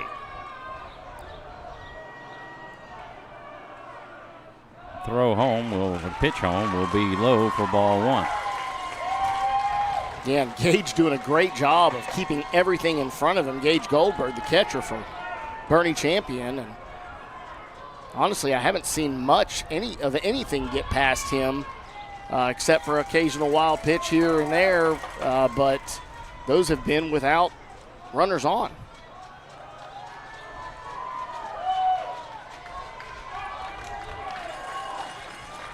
Miller has the sign. He will throw to first, not in time, as Salazar gets back in safely. Yeah, and again, pay attention because, just because bases are loaded doesn't necessarily mean that they won't attempt that pick, as was the case there, and hoping to sneak a cheap out was Rowdy Miller. Miller comes set. Gonzalez extends his lead at third, and Correjo will send this one deep to right center. Cole will get there, and Gonzalez will head home and on the sacrifice, and the Raiders are on the board.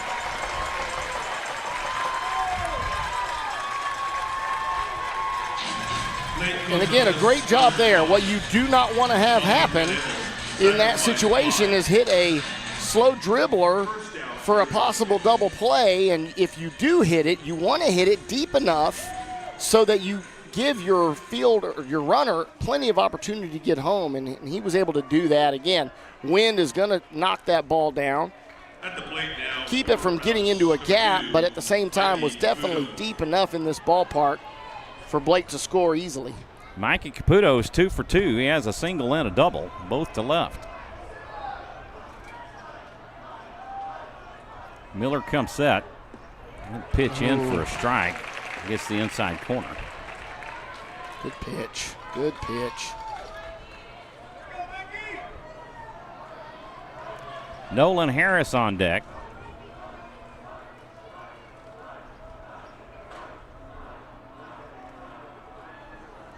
Miller checks Kaspar, and that will hit him to load the bases in the elbow. Wow.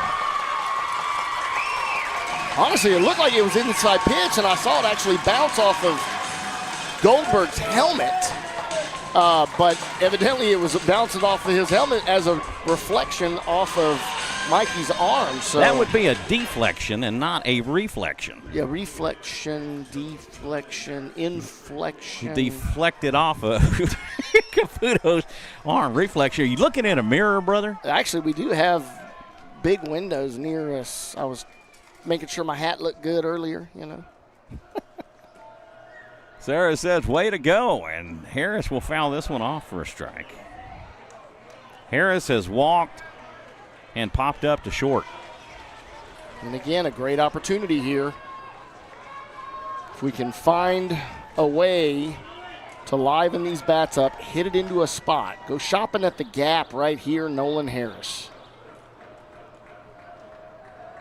Miller from the windup, he'll deal. That pitch misses low for a ball.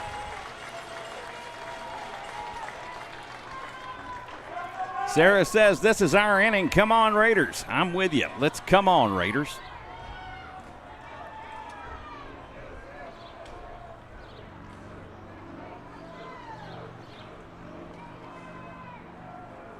Miller pauses, and he'll bring that one home. And he appeals to third to see if he went around. He says, no, he didn't. So that will be ball 2. And Rowdy is just very animated here, coming off the mound to meet Gage Goldberg to get that ball from him. And he's looking at his dugout and he's pumping his arms. And I mean, he's frustrated. I don't know what the frustration was. I mean, it was low on the pitch. 2-1. That'll go to the backstop, and Caden Kaspar will head to the plate and step on the plate. That will be an RBI for Nolan Harris, whether he gets on base or not. And the runners will advance to second and third on the wild pitch. Makes our score 3-2, champion. And once again, 1 out, 3-1 is the count? Did he? Oh, that's right. He had a strike. My apologies. Yep. Everybody at home, I did not have him down for the strike, but tell you what. He fouled it off. He did, yes, yeah. And Raiders are getting, wow. I thought he missed.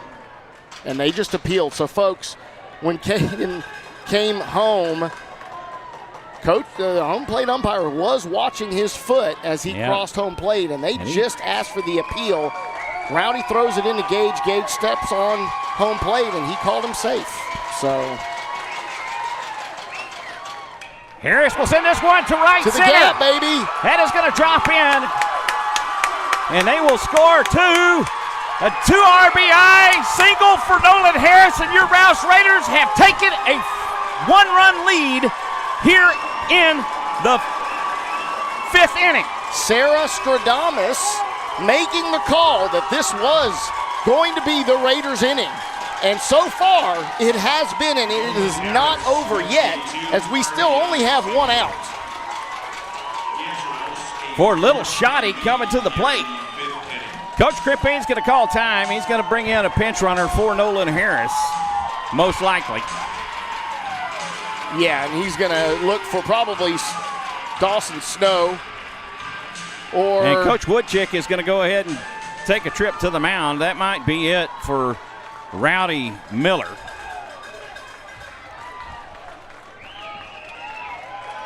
Yeah, they're looking to see who they want to bring in, and it's actually going to be Tyler Espinosa. Trade through to Tyler Espinosa. Yes, is coming in.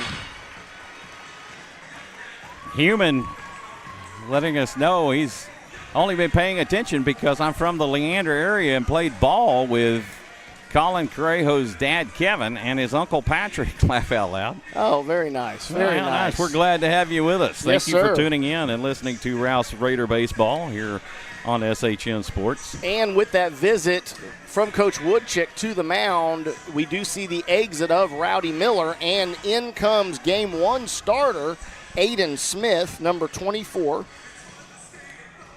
And once again, our boy's a bit familiar here, but, again, Aiden wouldn't have been the Game 1 starter if he didn't possess the ability to hold down the mound. Most likely he's For their Bernie. number 2 guy. Right, because Rowdy was their number 1 based off of, again, history with him. I'll tell you, he was 12-0 on the season, Michael. I did hear that. Coach Harris. Who and was? I Rowdy spoke. Miller? Rowdy Miller was 12-0 for the Bernie Champion Chargers on the season and was their number 1 guy, but he was battling a little bit of a shoulder concern coming into this series where they gave him as much rest as they could. He is on the hook right now. Yeah, they tried to give him as much rest as they could and obviously making it to a Game 3, and he did a great job up to that point and giving up a few hits, and visibly frustrated was was Rowdy Miller, and Nolan doing a great job there of getting something out into the grass in between right field and center, and then allowing Well, the Raiders two were runners. seeing Aiden Smith very well back at Concordia. Yes. And were hitting off of him, I believe.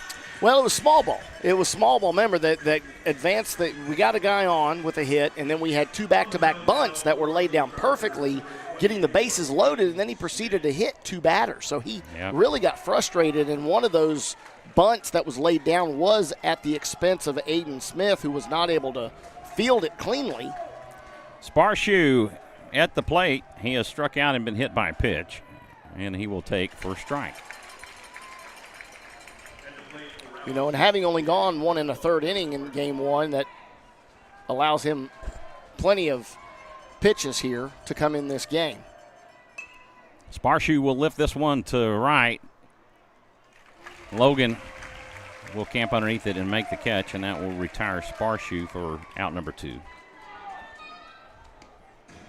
Tyler Espinosa coming in a great spot. He was the one that actually came in that Game 2 against Palmview Lobos to pinch run for Nolan Harris. Again, the exact same scenario as now, and he did steal second in that game to get in scoring position. Throw over to first, not in time. James letting us know. He said, glad I turned it on at the beginning of the inning. Brought y'all some good luck, some good mojo. Let's go Rouse. We'll take it. Xander hits this one deep to left. Wingo will track over. He'll make the catch, and that will do it for the Raider 5th. But they get 4 runs on 2 hits, and they leave 1. After 4.5, it's 4-3 Rouse.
call him Kaka. We got to be careful of that one. So we've got Nerner, Coco, and Kaka.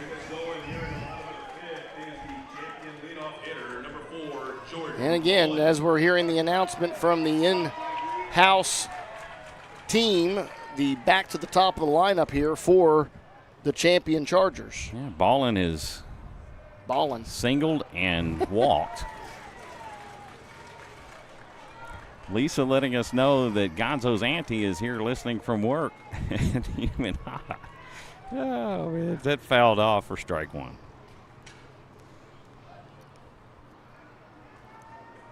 Ballin batting from the left side, and he'll take for ball one. Yeah, and as he has been trying to do, jump on that first pitch. I mean, throughout this series is Ballin and, fouling that off, but he was able to get a hold of Landon's earlier in the first inning. And this is hit back up the middle. This will be a base hit for Ballin, and he'll get on. Schluter was just off the mound and was unable to play it. Yeah, he tried. He gave it a good go and came up empty. Tying run is on board. You can probably look for a bunt from Cool, who's just as fast as anybody in this complex and has shown that he can almost beat out any bunt that he lays down. Would love to see him hit into a double play right here. Right. Schluter will deal a ball low for ball one. And he does not turn to show bunt. Does Cool, and of course he does look over and gets his sign from Coach Woodchick. Oscar is in at third. Throw to first, not in time.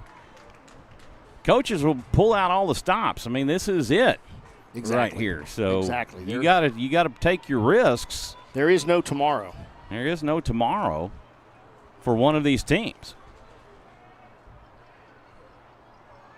And regardless of the outcome, congratulations to both squads for making it this far and making it to another Game 3, as has been the case one time for. That is foul tipped for strike one. One time Game 3, which was the by-district against New Braunfels for Raiders. And we do have a ball on the field, so hopefully they'll see that. Yeah, time call from home plate umpire as a ball gets away and out into right field. But, Game 3's for New Braunfels and Raiders, and then the last series for Bernie Champion was a Game 3 against Corpus Christi Ray. Adam checking in, biggest bro shotty. Go Raiders. Thank you for tuning in and listening to Rouse Raider Baseball. Throw to first, not in time. Tell you what, the last throw over was really close. Had it been down closer to the bag, they had an opportunity on him, but it was a little high. Nolan doing a great job of snapping it down there, trying to get a call. Forsell gives the sign. And Schluter will deal that pitch down and away for ball two.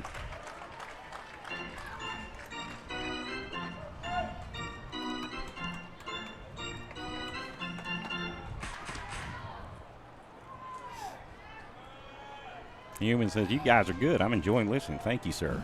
Appreciate that. That's our goal, is to make it fun and entertaining. Oh, that'll get him on the head. Oh, my goodness. And that'll put two on with no outs.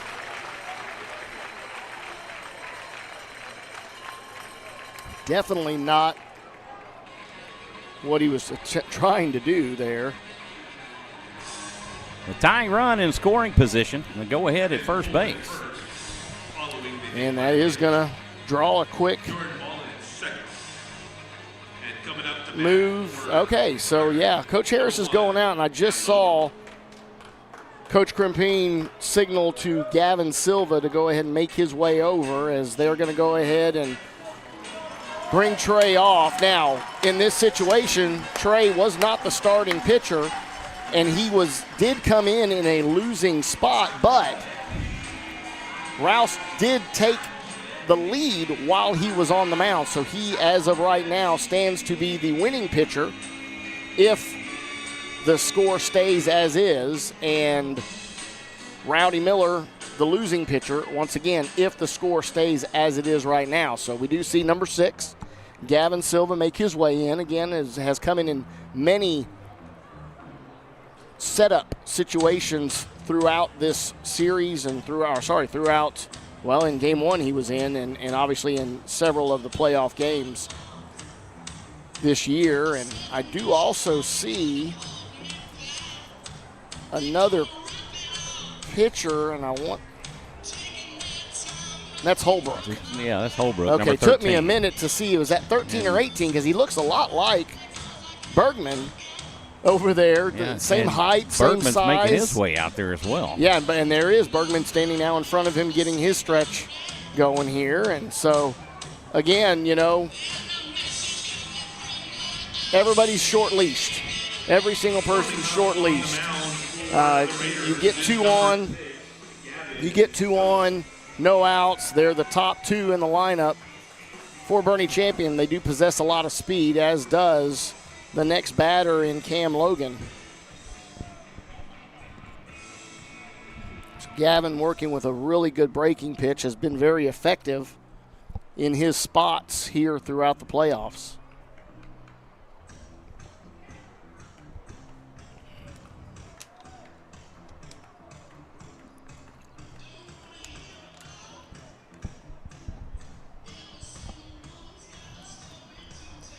And Colin, he's another one that has pitches to give from game 1.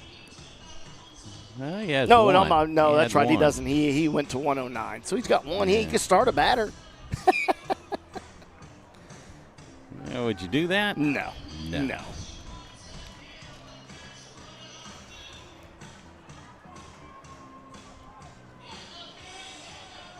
And one that we have not seen yet is Nolan Harris, the sidearm specialist lefty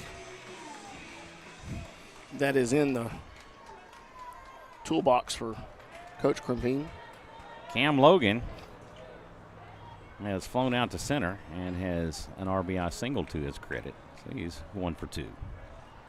He will show bunt and lay off, and Harris crashing hard down the first baseline.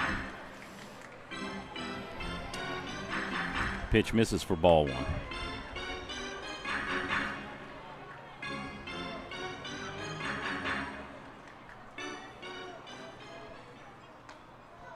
Again, he shows bunt, lays off, and takes for ball 2.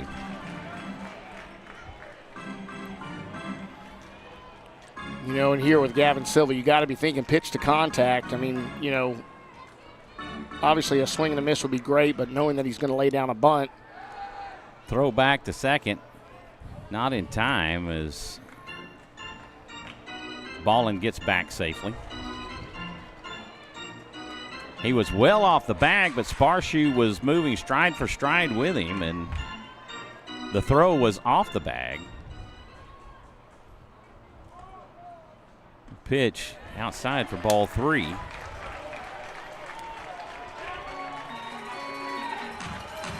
Three and 0 the count to Logan.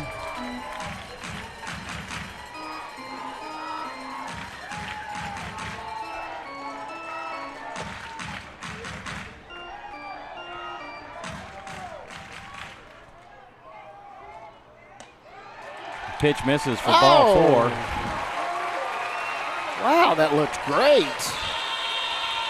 But I'm assuming missed high. And Logan loads the bases for the Jark. At the plate, number 20, Sam Miller. Well, I would look for the suicide squeeze right here. They did it once already, and they've got really good speed on the base path. 90 feet away with Jordan Ballin.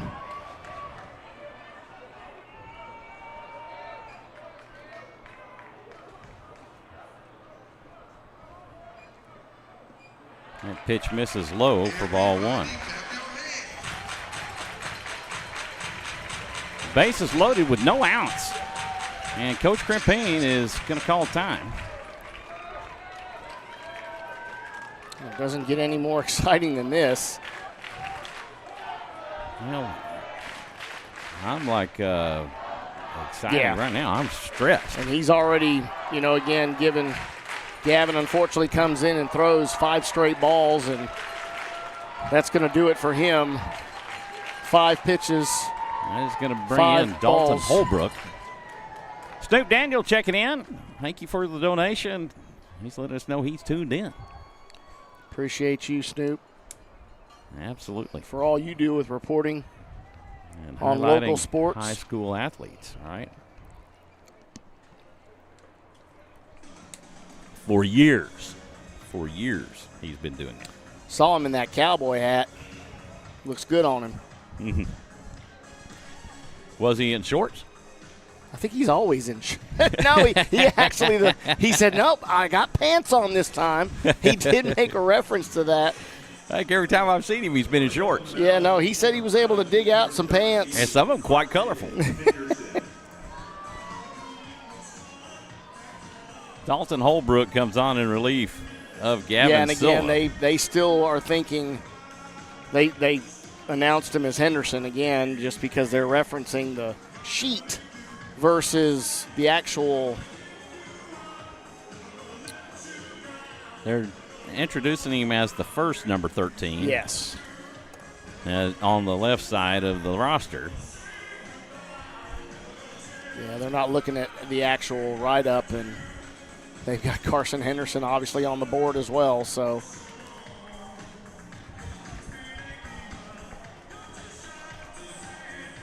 Snoop says, look below and see. He likes that.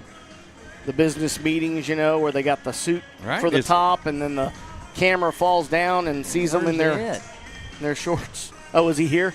Well, I would say. He said look below, yeah.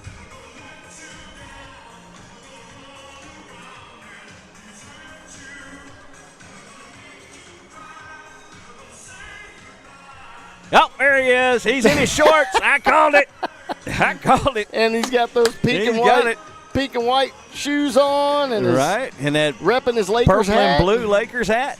Look at him. Spot on. We found him. He's down there. Gus Garza want to know who's batting now. Bernie Champion is at the plate. Sam Miller. He has walked and singled. He has an RBI single to his credit. And obviously the play here is going to be home. You need to cut off that runner from scoring, so anything in the infield, if they have an opportunity to make the play at home, they will do that to their best of their ability. 1-0 count with Miller at the plate. Holbrook deals. Slider down and away, swung on and missed for strike one. That's exactly what we're looking for. Slow off speed, getting a swing and a miss to right the ship here on the last 5 pitches being balls. Holbrook takes a long look in. He gets the sign from Forcell. He will deal. This is fouled away for strike 2. Holbrook has come in and been very, very effective and very efficient to each of the batters that he has faced. Only actually having 1 walk to his credit, but that was an intentional walk because they wanted to keep the double play ball alive. Holbrook comes set. He delivers pitch down and away for ball 2, and that will leave it up. Jack Knight beginning to get loose in the bullpen as well.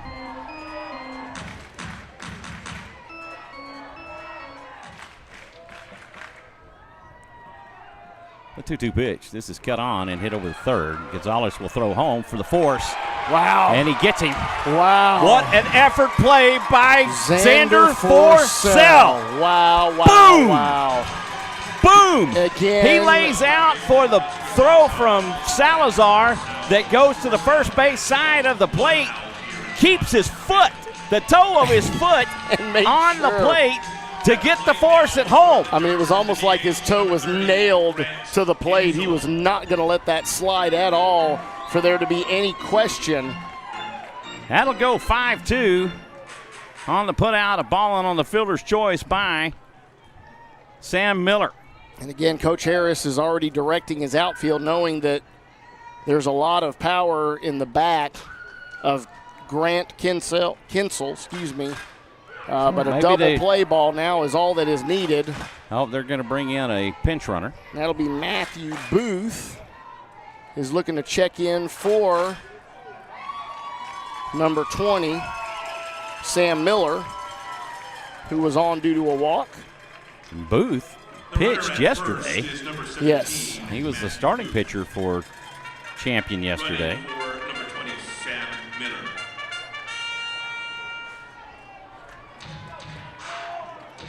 That will bring up And again, nothing. Grant Kinsel. Yeah, nothing changes here. Anything ground ball on the infield, they're going to look to get the play at home unless they can easily turn a double play, because a double play here gets them out of the inning. He's 1 for 2. He has an RBI single. That pitch high and outside for ball 1. The runner at first running for Cam Logan.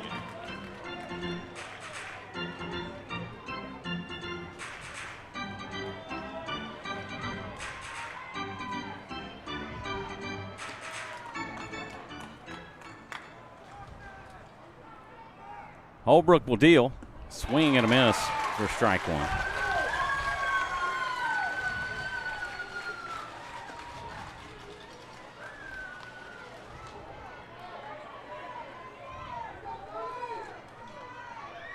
One count to Kinsel.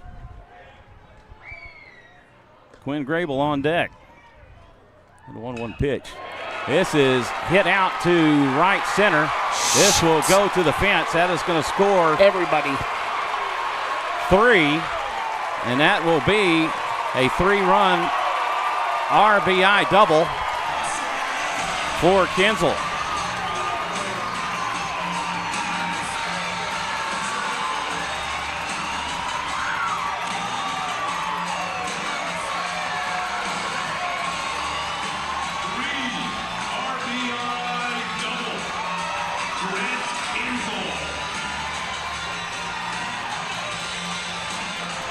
Again, he's got a strong bat. He showed that in game 1,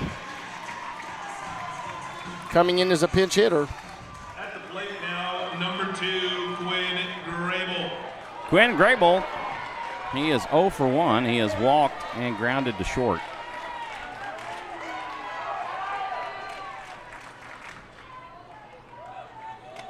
Wow, and Woodchick calling. Okay, I was like, he's calling time because, again, he's wanting to bring out a pinch runner. And that'll be number 7, Andrew Fry, again, who's been the courtesy runner for several folks. And immediately the Bernie Champion players come out to give props and congrats to their fellow player there, Grant Kinsel, who hit that shot to right center. Now they're up by 2. And the only thing we've actually seen make it to the fence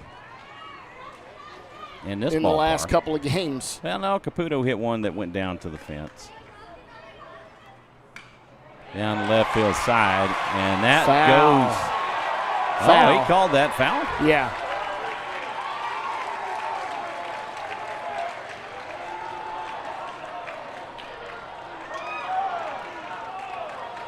Coach Woodchick is obviously wanting to get some help on that call, but the third base umpire is literally straddling the line.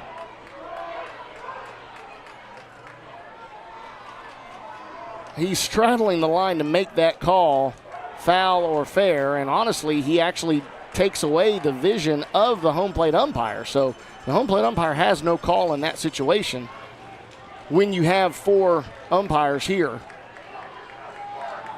officiating the game, and it stands as a foul call.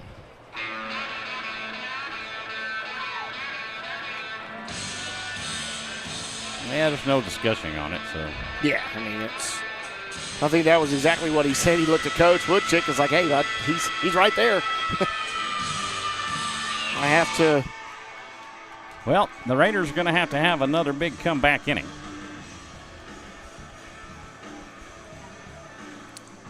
Which, again, it can be done. We've seen it already, and we've done it in the past.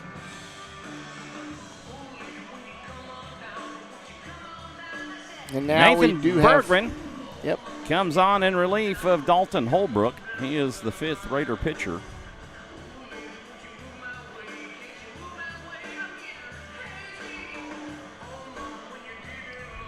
Coach Crimpine pulling out all the stops. And he's still got a bevy of pitchers that he can go to. Yeah. You still have Blake Gonzalez available. You have Joe Sparshoe if needed. You've got Caden Kaspar. if it's needed. Well, but it's just a clarion call to the Raiders to get to work, as they do have the 6th and 7th inning left. For Rouse is number 18, Nathan Bergman.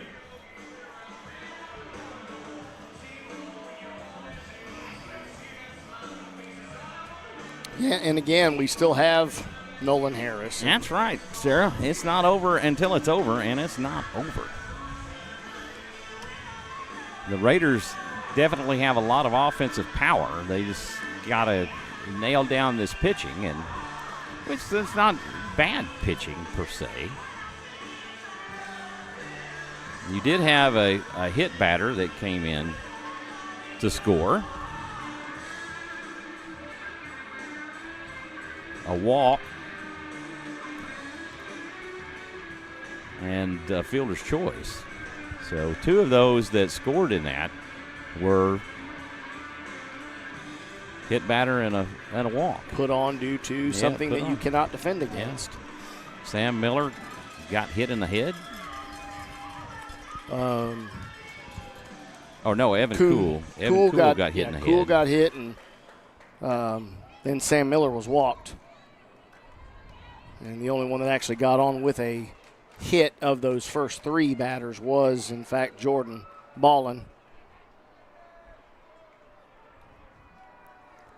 Looks like we're ready to go.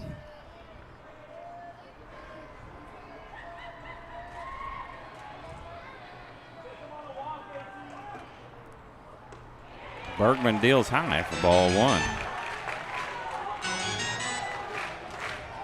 1-1 the count to Grable.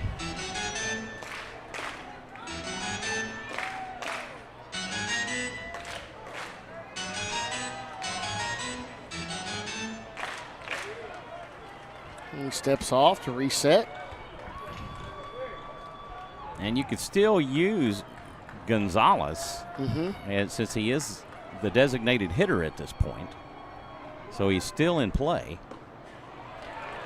That pitch misses for ball 2. Wow. Very close pitch there.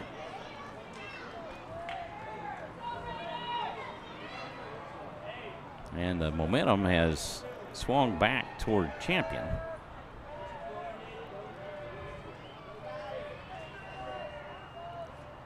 Pitch from Bergman, that's fouled back out of play for strike 2, and the count will go 2-2. Yeah, and just like any good fight between 2 great teams, you know, you're going to have this swing, right? Momentum is a big factor in any game, and Champion took it right out the gate, and Rouse was able to answer back in this inning, and now has turned around and given it back to Champion. Bergman will spin off and look Fry back to Snoop filling his hands up with popcorn and hot dogs there. Hey, nothing wrong with that.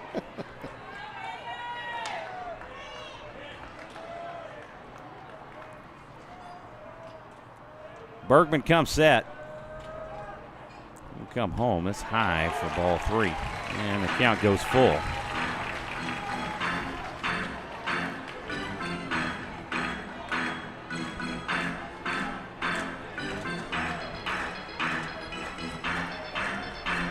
Jack Knight getting loose.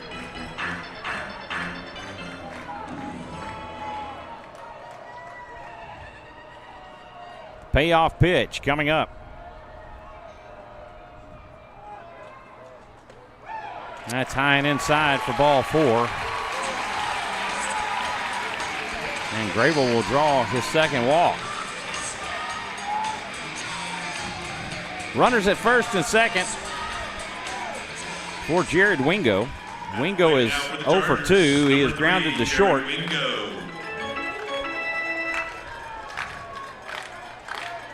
Goldberg on deck.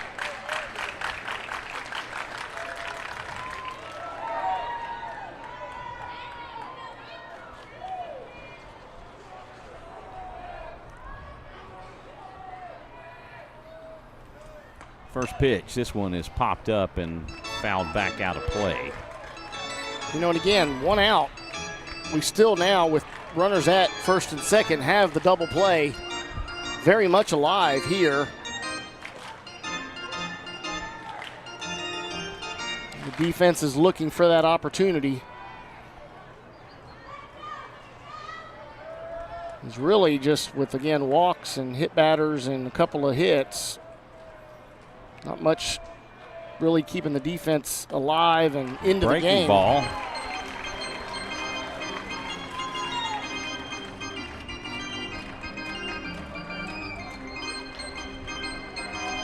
That misses for ball 1. 1-1 the count.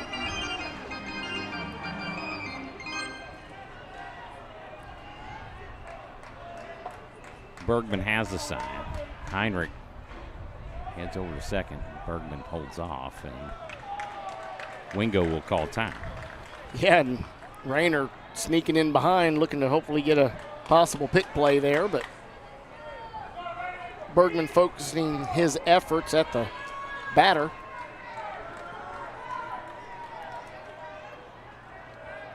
Again, Bergman comes set, and he'll deal. Misses outside for ball 2. 2-0 the count.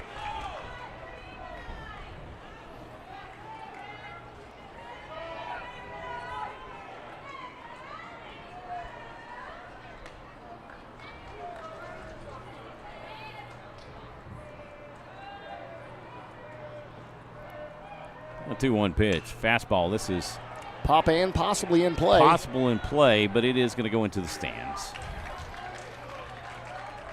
Shallow into the stands. Yeah, and both Colin Correjo and Nolan Harris giving chase and both running into the pads there along the front edge of the stands up the first base line.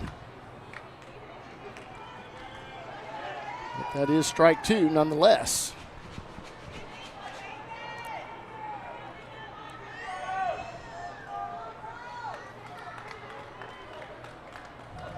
And a different Deuces Wild scenario, obviously not having the 2 outs, but having the 2 on. All right.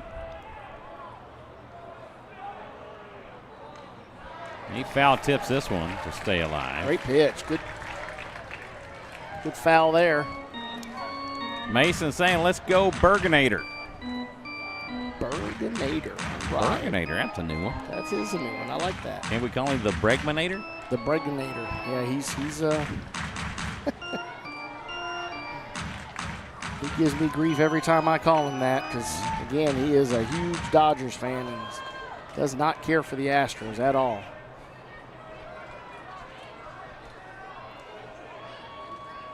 Bregman comes set. The 2-2 pitch. This is cut on and hit into the gap. What a play by Caden Kaspar to make the catch. Almost had an opportunity for a double play. Wow. ESPN laid out on that pitch and just sold his body. Unbelievable. Looked like that was going to go in the gap. Wow, wow, wow. And he's looking it up on the Jumbotron to see his play. Oh, wow.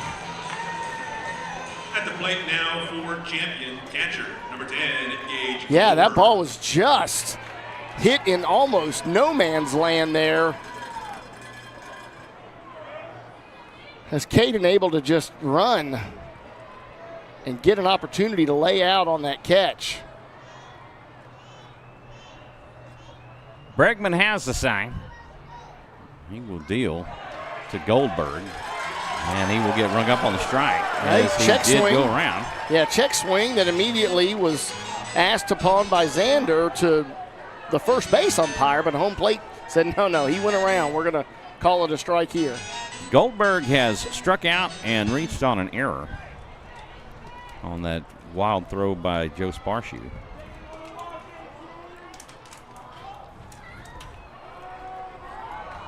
And Goldberg will call time, and Goldberg was, I'm not Goldberg, but Bregman was into Bergman. You got me doing it again. Yeah, Bergman was well into his lineup and just had wind up and had to stop himself. Apologies there. Pump the brakes. The 0-1 pitch, that's high for ball one.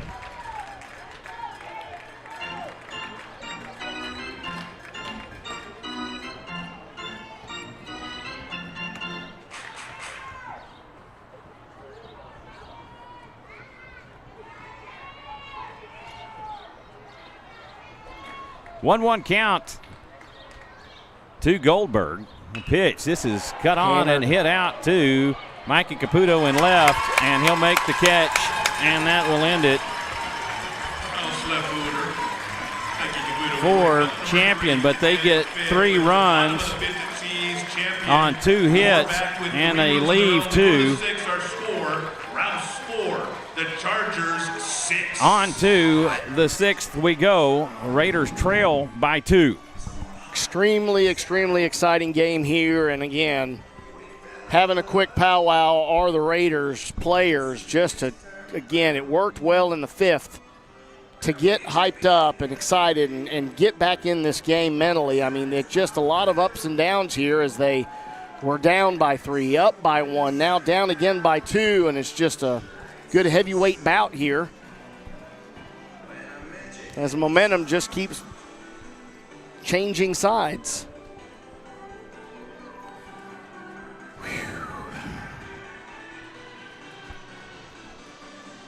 What a game, and we definitely were hoping for a good, fun contest, but gosh, it's been a nail-biter. It's been more than that. Oh, my goodness. And due up for the Raiders in the 6th. That will be Heinrich, Miller, or Gonzalez, Heinrich, Gonzalez, and Kaspar. Back to the top of the order.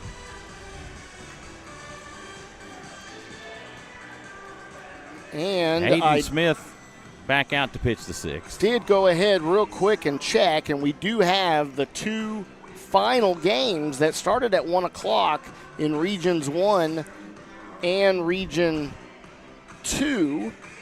Argyle does take down Lubbock Cooper 5-3 to advance to the state semifinal, having lost game 1 and winning games 2 and 3. And then in Region 2, I would say just Frisco, but you can't say that because they're both Friscos. Yep. We do see Wakeland and Reedy. Reedy does win 1-0 over Wakeland to advance and punch their ticket. So still waiting to hear out of Region 3 and 4. Yes, as we are 4 and Magnolia West Lake Creek in 3, and then here are games. So just bringing those quick updates to you from the UIL page. Good to see that they were able to get those updated quickly so we can let those folks know that are following. Leading off the 6 for Rouse, second baseman number 9. Back to the top of the lineup for Rouse. Rainer Heinrich will stand in to face Aiden Smith. He'll take for a strike.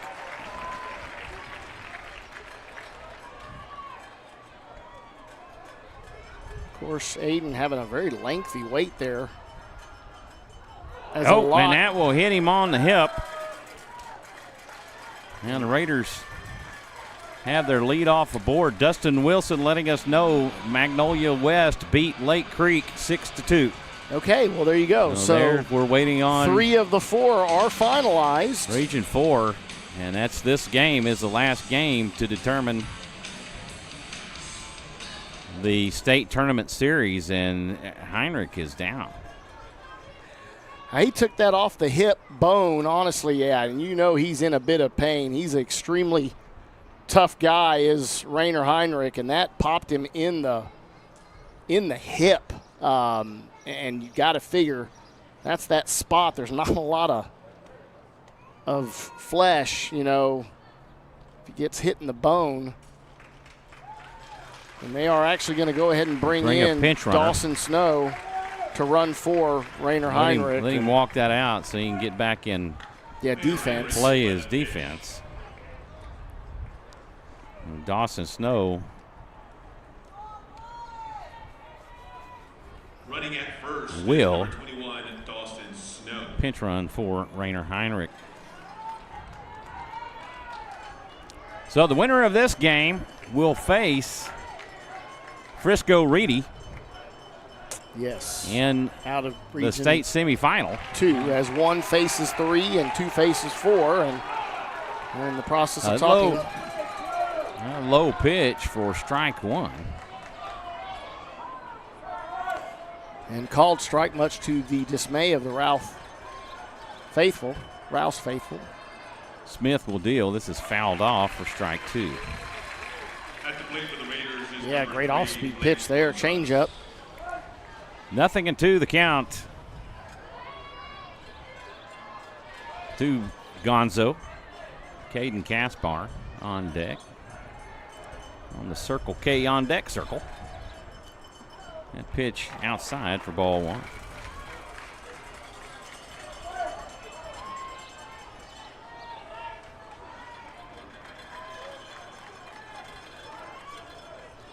One and 2 the count to Gonzalez. Snow, that's hit back up the middle to Smith. He will throw to second for 1. The first, that'll be a fielder's choice. Just able to beat it out was Blake Gonzalez. Smith for second base. That'll go 1-4. So 1 gone here in the top of the 6th. Yeah, making good contact there from Blake Gonzalez. Unfortunately, it was right at the legs of Aiden Smith, who knocked it down, not obviously intentionally. It was more of he was in the way of where the ball was going and was able to obviously gather that and try to get the double play. Kaspar. 1 on with 1 out for Caden Kaspar.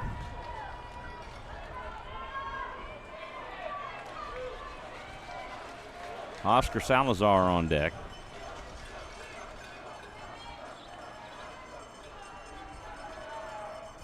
Pitch by Smith is fouled away. For strike 1. Just barely missing that one. Normally you see that where they foul a ball directly behind them, low into the net, and would indicate that they weren't off by much on that swing. Big E says, go, Caden, go. There you go. Pitch misses low for ball 1. Hopefully we'll have lots of bubbles for you, E. Bubbles, bubbles, bubbles. Bubbles, bubbles, bubbles. And Kaspar lifts this one high to left and will just go foul by about 2 rows of seats. Yep. Looks very similar to his last at-bat, trying to take that outer half pitch, and fortunately just getting a hair underneath it. And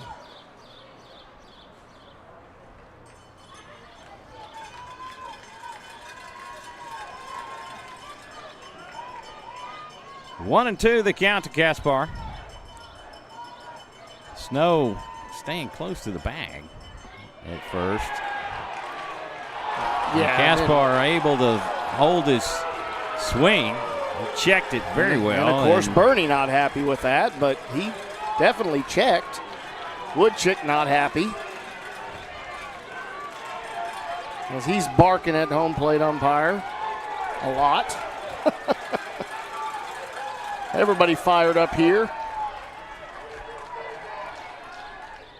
And pitch high and outside for ball 3, and Kaspar has worked it full. Kaspar is hit into a fielder's choice. He's grounded to second and drew a walk.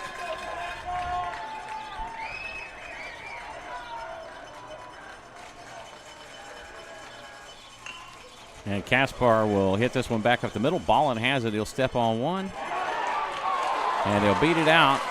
And another fielder's choice, a foot off the bag. Out at second. Safe. That'll go 6U on the put out of Snow. Batting for the Raiders, number 8, Oscar. Yeah, and again, great opportunity from Ballin to get the double play there, as he was able to get that ball really close to second base, take it himself.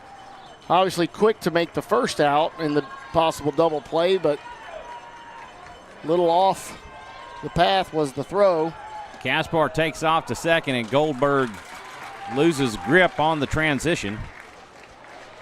And Kaspar will pick up a stolen base. And that was high, correct? No, that was called a strike. Interesting. Okay, I missed that. Again, watching the steal.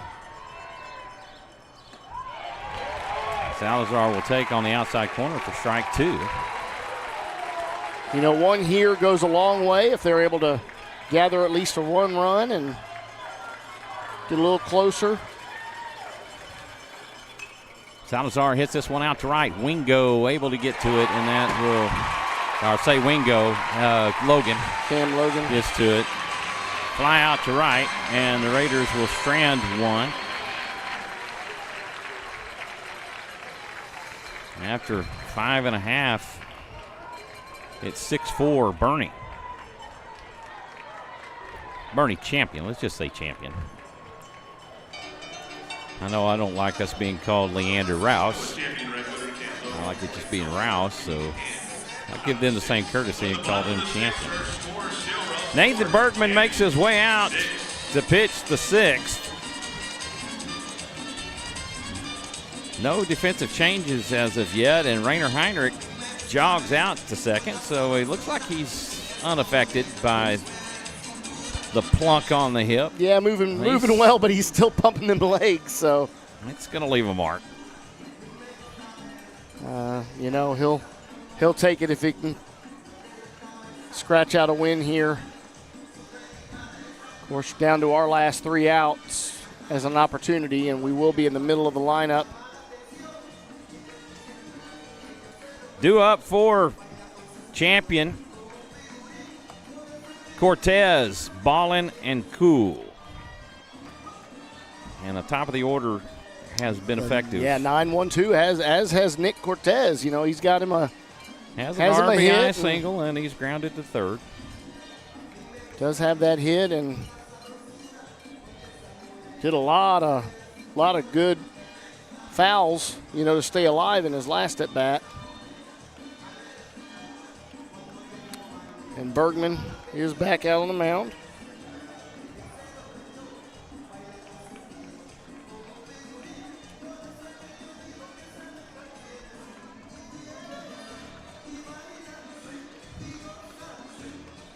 Leading off the bottom of the 6th for champion, the first baseman, number 25, Nick Cortez.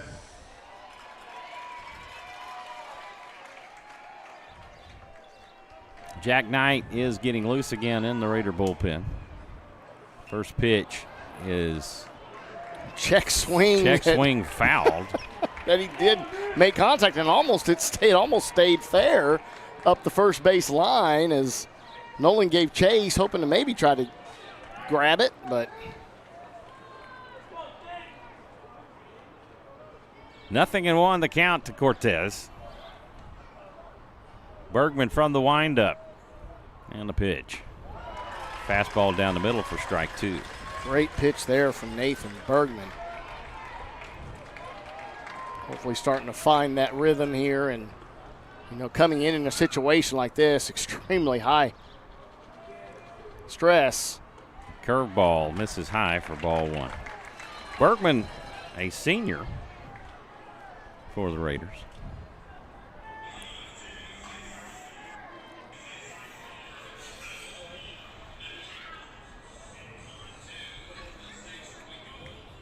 The pitch. This is cut on and hit out to right. Colin Correjo underneath it will make the catch, and that will retire Cortez for out number 1.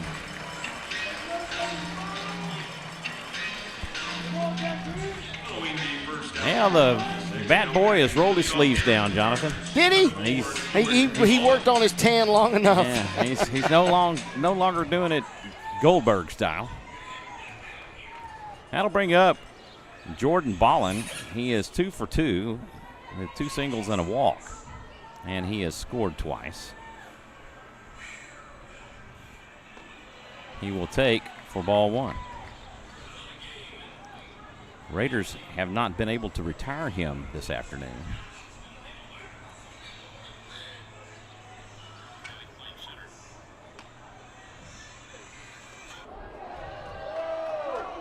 That pitch misses high and inside for ball 2.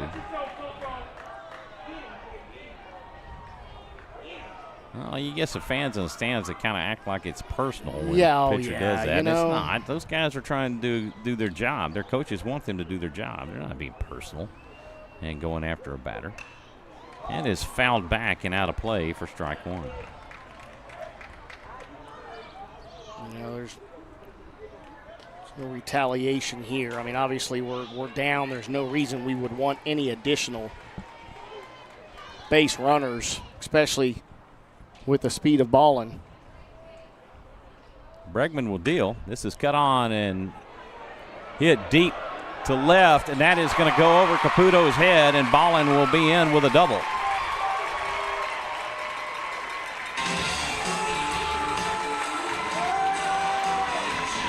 And Caputo just lost sight of it. Yeah, he knew it was going to get past him, so he did his best to make his way deep into left field and look over his shoulder, but unfortunately it was over his left shoulder and he was looking at his right. The wind, again, is up there. The flags are not moving right now, but there's definitely wind high up above the tree line and above the flag line, and that showed there.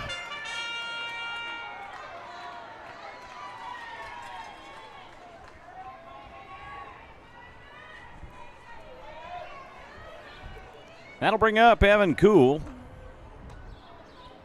Kuhl has been hit by a pitch. He has a sac bunt, and he's popped up to the catcher. Cam Logan on deck.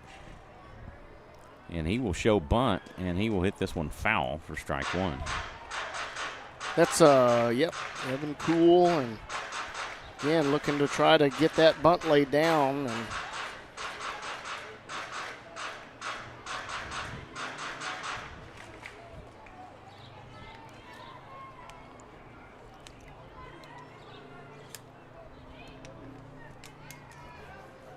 Nothing in 1, the count to Kuhl. Bergman takes a look at Ballin back at second. Ballin well off the bag. Well off the bag, but nobody holding him on. A pitch, a breaking ball, misses low for ball 1. And again, he rounds out to show bunt, lay down the bunt, obviously fouls it off, and immediately just says, I'm good with just taking this pitch and seeing what happens, but they have a tendency, most hitters, whenever they've been asked to bunt, they're going to continue to do that, and at least till they get 2 strikes on them. Fastball in for strike 2. And the count will go to 1-2. And there is now the second strike, so you got to figure he's going to go ahead and swing away.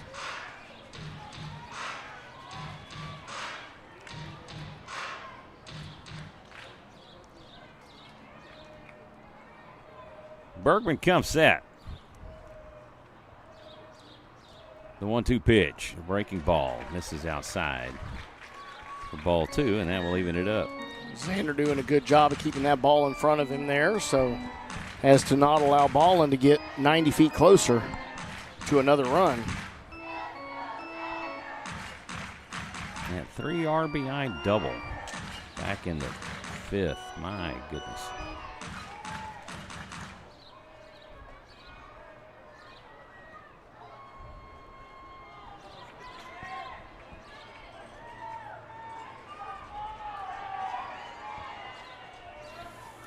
Kaspar calls time. Again, yeah, he called the time that time, and he let everybody know it's on him. Now, don't know necessarily the reason, but Forsell gives a sign, and Bergman checks Ballin back at second. And he'll bring it home. This is fouled back out of play. More of a defensive swing than anything else. I didn't hear the cheers there, so I don't know if anybody came up with that foul ball as it snuck its way over the net again and right underneath where we stand on the second level. There are 3 levels here at the Mission Stadium here in San Antonio. The 2-2 pitch. That's high for ball 3. And Kuhl has worked it full. And Jack has already come back in. I guess he's had plenty of warm-up throws, but Jack Knight.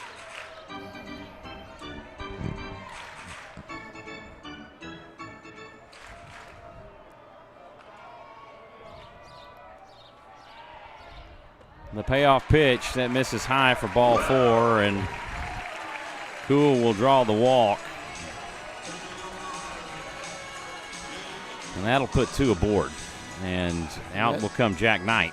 Yeah, and that's going to be it for Nathan Bergman. Is he coming out? Coach is coming out. And no, he is actually electing to change up some here. And it looks like we have a player coming in to relieve Nolan Harris at first, and that is number 20. Sanchez.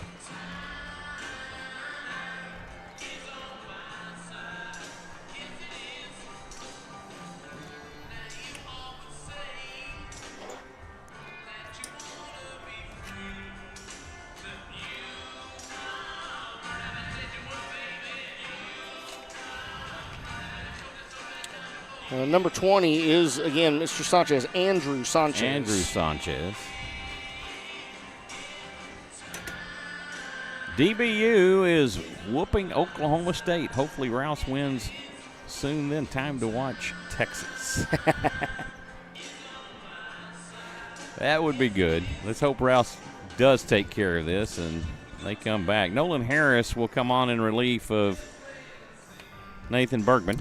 Yeah, I know one of my coworkers, I know she's really excited for that game as her husband is one of the pitching coaches for the Texas Longhorns.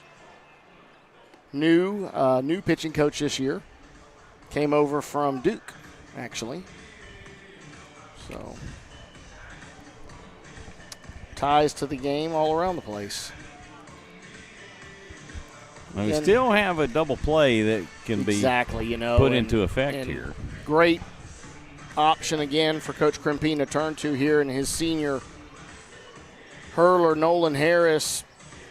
Sidearm on verge of submarine style from the left side, and tons and tons of movement.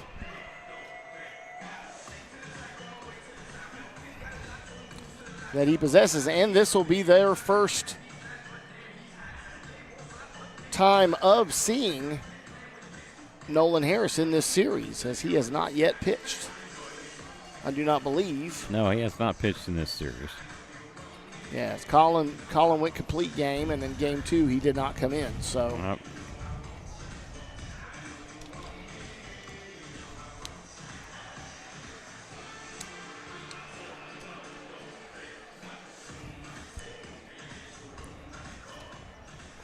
It looks like he's ready to go and getting a little pep talk, and Andrew Sanchez getting his first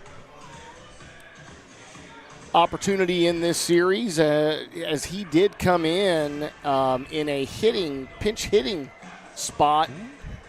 Hey, I believe Lehigh Benton checking in. Let's go, Nolan. You got this, Zoo. Zoo. There, we got a new name. Nolan Harris. Zoo Harris. Zoo. Okay. I'd have to catch the story behind that one. Cam Logan at the plate. 2 on with 1 out here in the bottom of the 6th. I guess maybe he got lost in a zoo as a kid or something, maybe.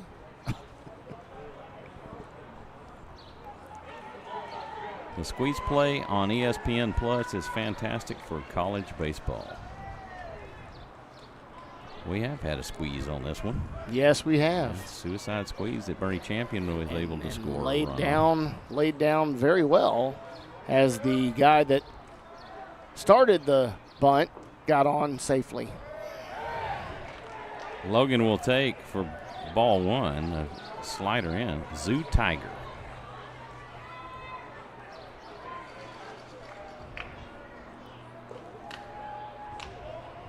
One and 0 the count to Logan.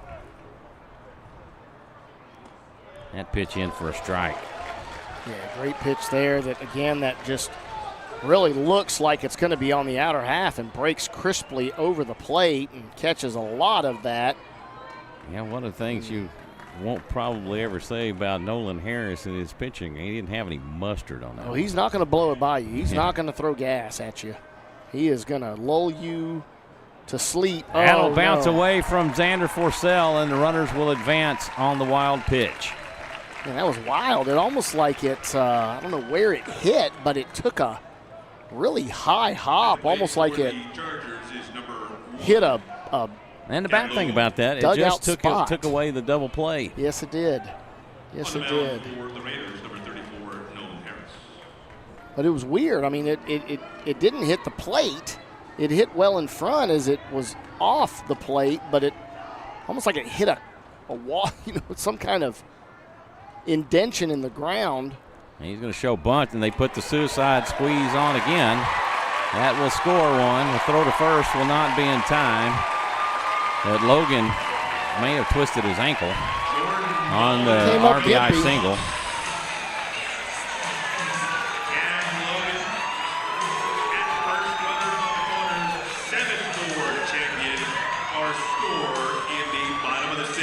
Runners on the corners.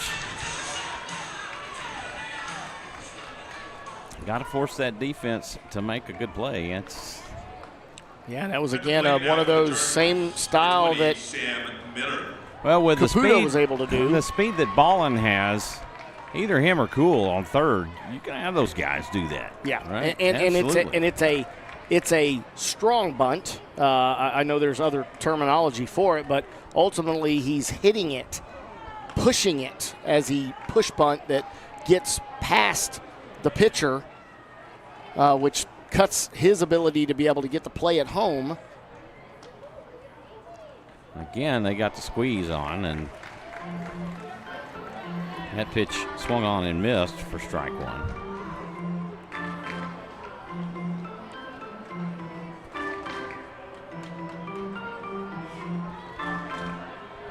Miller has walked. He has an RBI single and hit into a fielder's choice. He's come around to score one time. The slider misses outside for ball one. That'll even the count.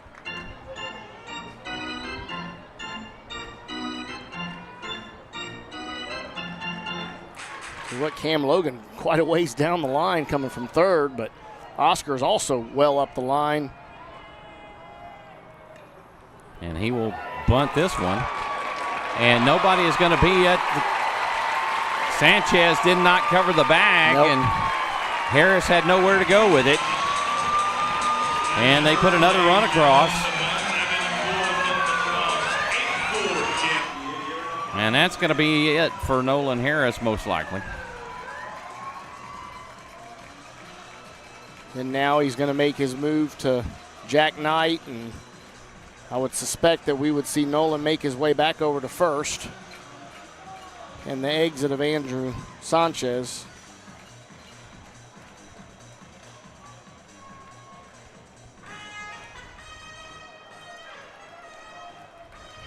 And Champion has extended their lead 8-4 over the Raiders.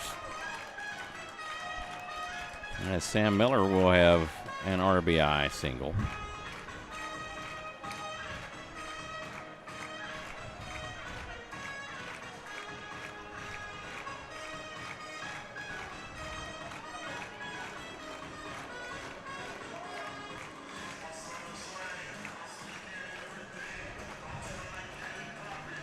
Jack Knight, the senior, comes on in relief of Nolan Harris. Harris will not record an out. As he faced 2 batters.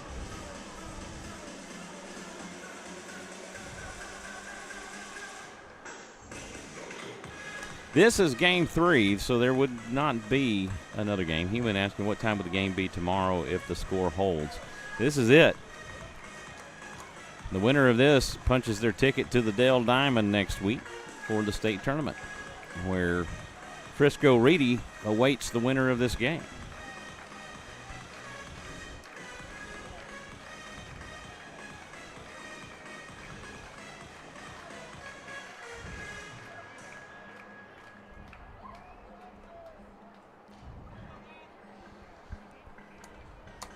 On the mound for Rouse is number 42, Jack Knight. Jack Knight comes on in relief. He is the 7th Raider pitcher of the afternoon. Yeah, and again, if you're not going to have somebody that's able to really go out and be dominant, you're going to go to all and every available arm that you have to try to keep yourself in a game and stay alive. And looks like they're actually about to send another arm out there. Number 55. Yeah, that is. This will bring up Grant Kinzel. Grant Kinzel with the 3 RBI double his last time up. At the plate for champion is DH, number 30. He will take for ball 1. Number 55 is Carter O'Neill, heading over to the bullpen. And he is being caught out there by one of the other call-up catchers, number 23, Carson Pruitt. Fastball in for strike on the outside corner. Count goes 1-1.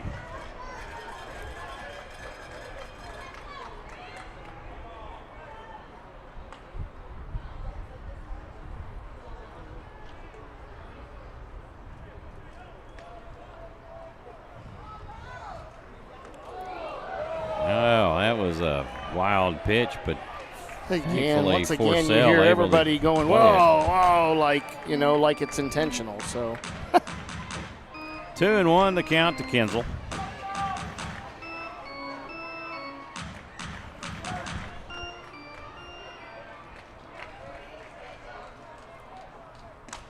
Fastball misses the outside corner for ball 3, 3-1.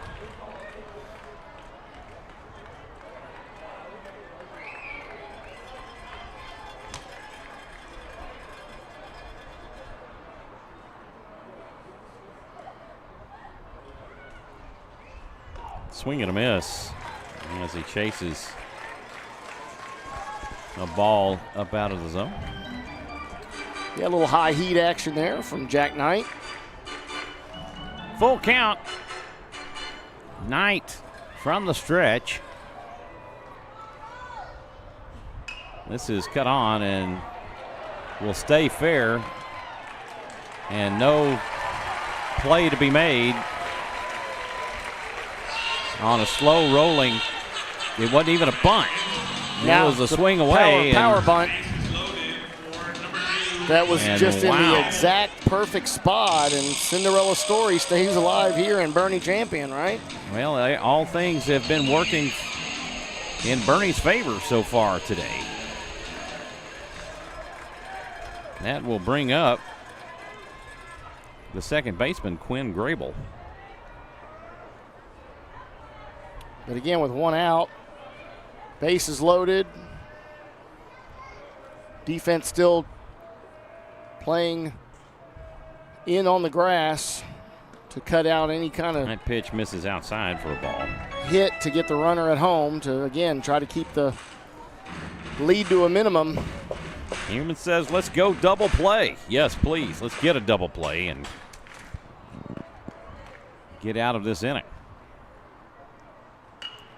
And this is hit into left. That will score 1.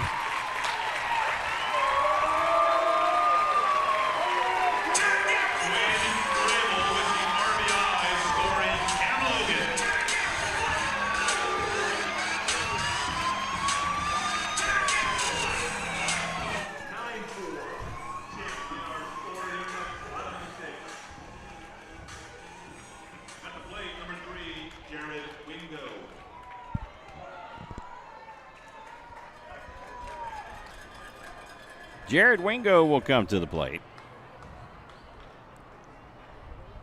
He is 0 for 3. Swing and a miss for strike one.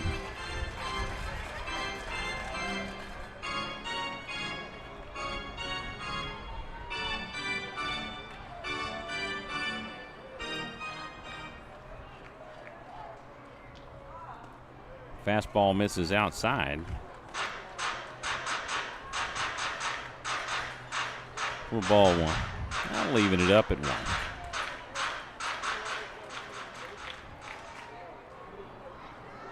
Knight will deliver.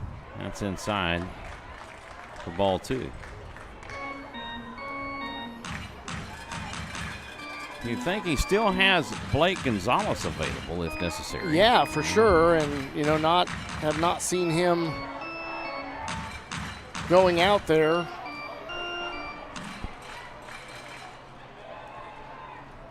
The 2-1 pitch, that misses outside for ball three. Got to figure he'll be quick to make the move again. Just unfortunately not getting swing and misses or strikes from the arms of the relievers. That is chopped on and hit back up the middle. Sparshoe for one to first in time, and he gets the double play. There is the double play. So the run will not count. Double play ends the bottom of the sixth. And that will go Scores 3 more. We go to the seventh. 6-4, 4-3. Rouse 4. The Chargers 9.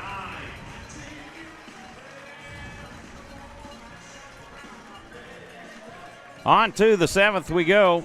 Raiders with their last 3 outs due up for the Raiders. The heart of the order, Correjo, Caputo, and Harris.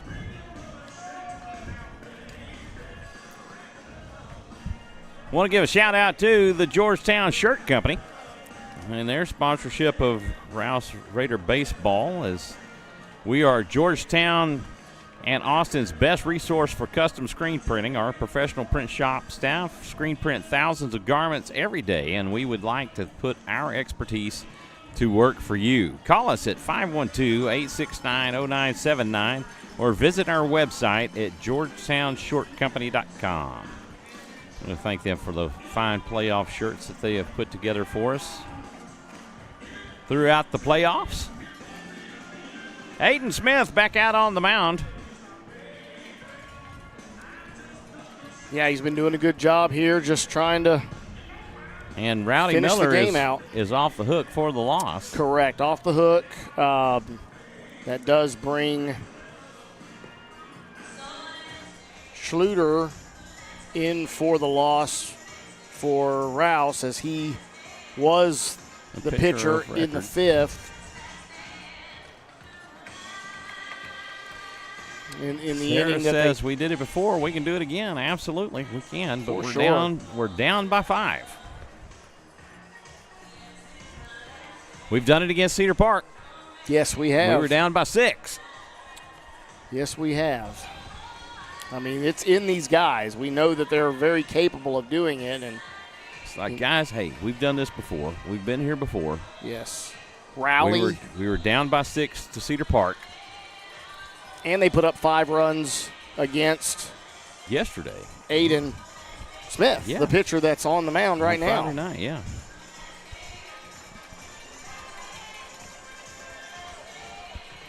Actually, it was they put 6 runs on him, 6, yes. and then they were able to scratch out 3, and then Rouse Basically came scored in and 3 shut him more and won that game 9-3. And Correjo will take for ball. down. And it all starts here, one guy at a time. Each coming in. Wow, Oh my gosh, he must be ready to go home. I guess so. Pitch in for a strike. That was well in above the feet and in. Oh, Correjo fouls this one off. yeah, giving Georgetown some on-air time. 1-2 the Shirt count Company. to Correjo. Caputo on deck.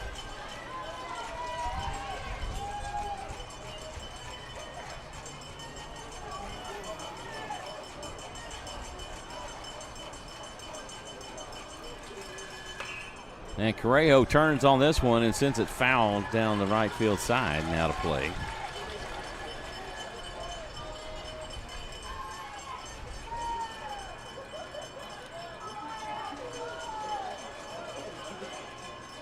Smith comes set. He will deal, and Correjo will foul this one off. This is one Raider that does not want his Senior high school time to come to an end. He is giving it everything he has here.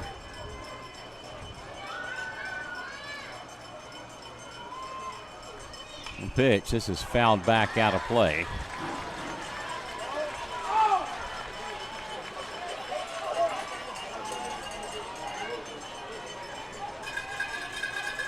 Ran a couple of birds out from underneath the cover here. Did that foul ball. 1-2 the count to Correjo. Goldberg gives the sign. Smith will deal. He misses outside for ball 2.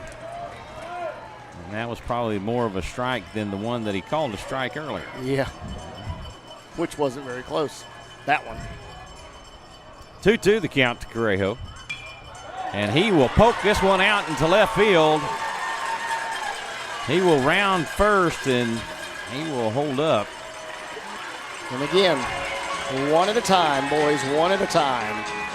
Everybody come up with a great approach, a great mindset, knowing that we are not out of this game yet.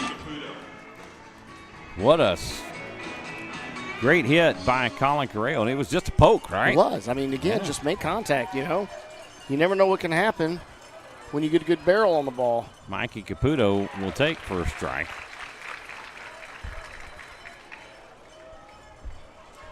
Snoop getting in his steps here, running back and forth. And Caputo will hit this one out. This will drop into the gap for a base hit.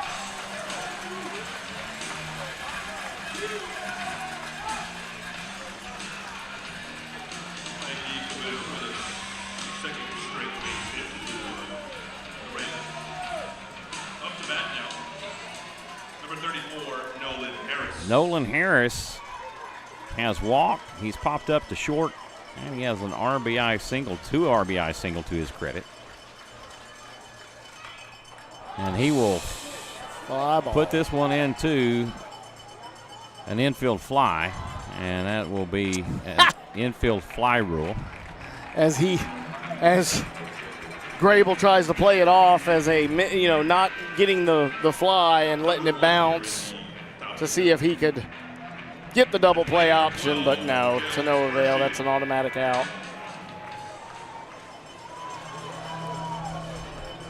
Sparshu will take for a strike. Let's see who stands in.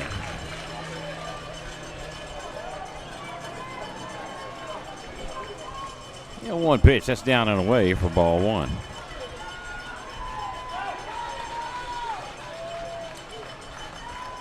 And I do see Landon Doss with a bat in his hand, possibly to pinch hit for Xander Forcell. Sparshu will foul that one off for strike 2.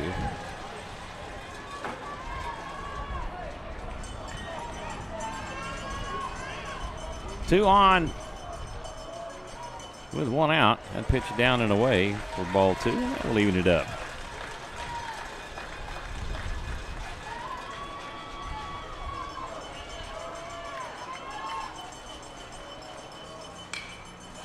And Sparshu will hit this one foul out of play.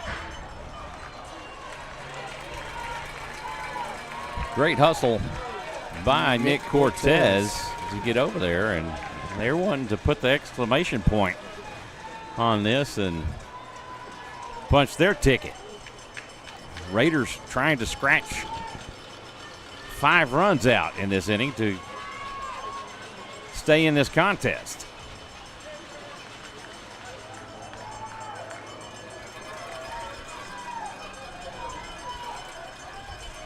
One, 2, the count. And Sparshu will send another infield fly rule. And Aiden Smith will make the catch. 2 down here in the top of the 7th.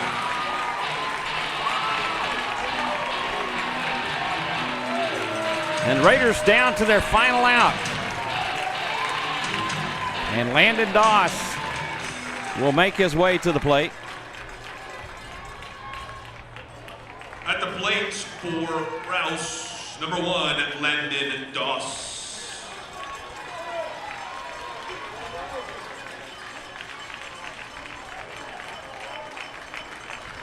Rainer Heinrich on deck. First pitch misses low for ball 1.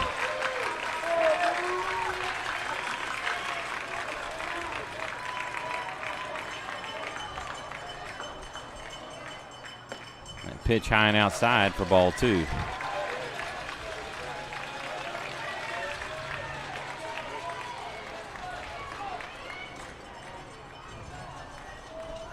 Two-0 the count to Doss. 2-0 pitch. Oh my gosh. He picked that up off the dirt. And gets the strike call. Wow. 2-1 to count. 2-1 pitch. Wow. Another low pitch he calls for a strike. He evidently likes that. With this at bat, might be a little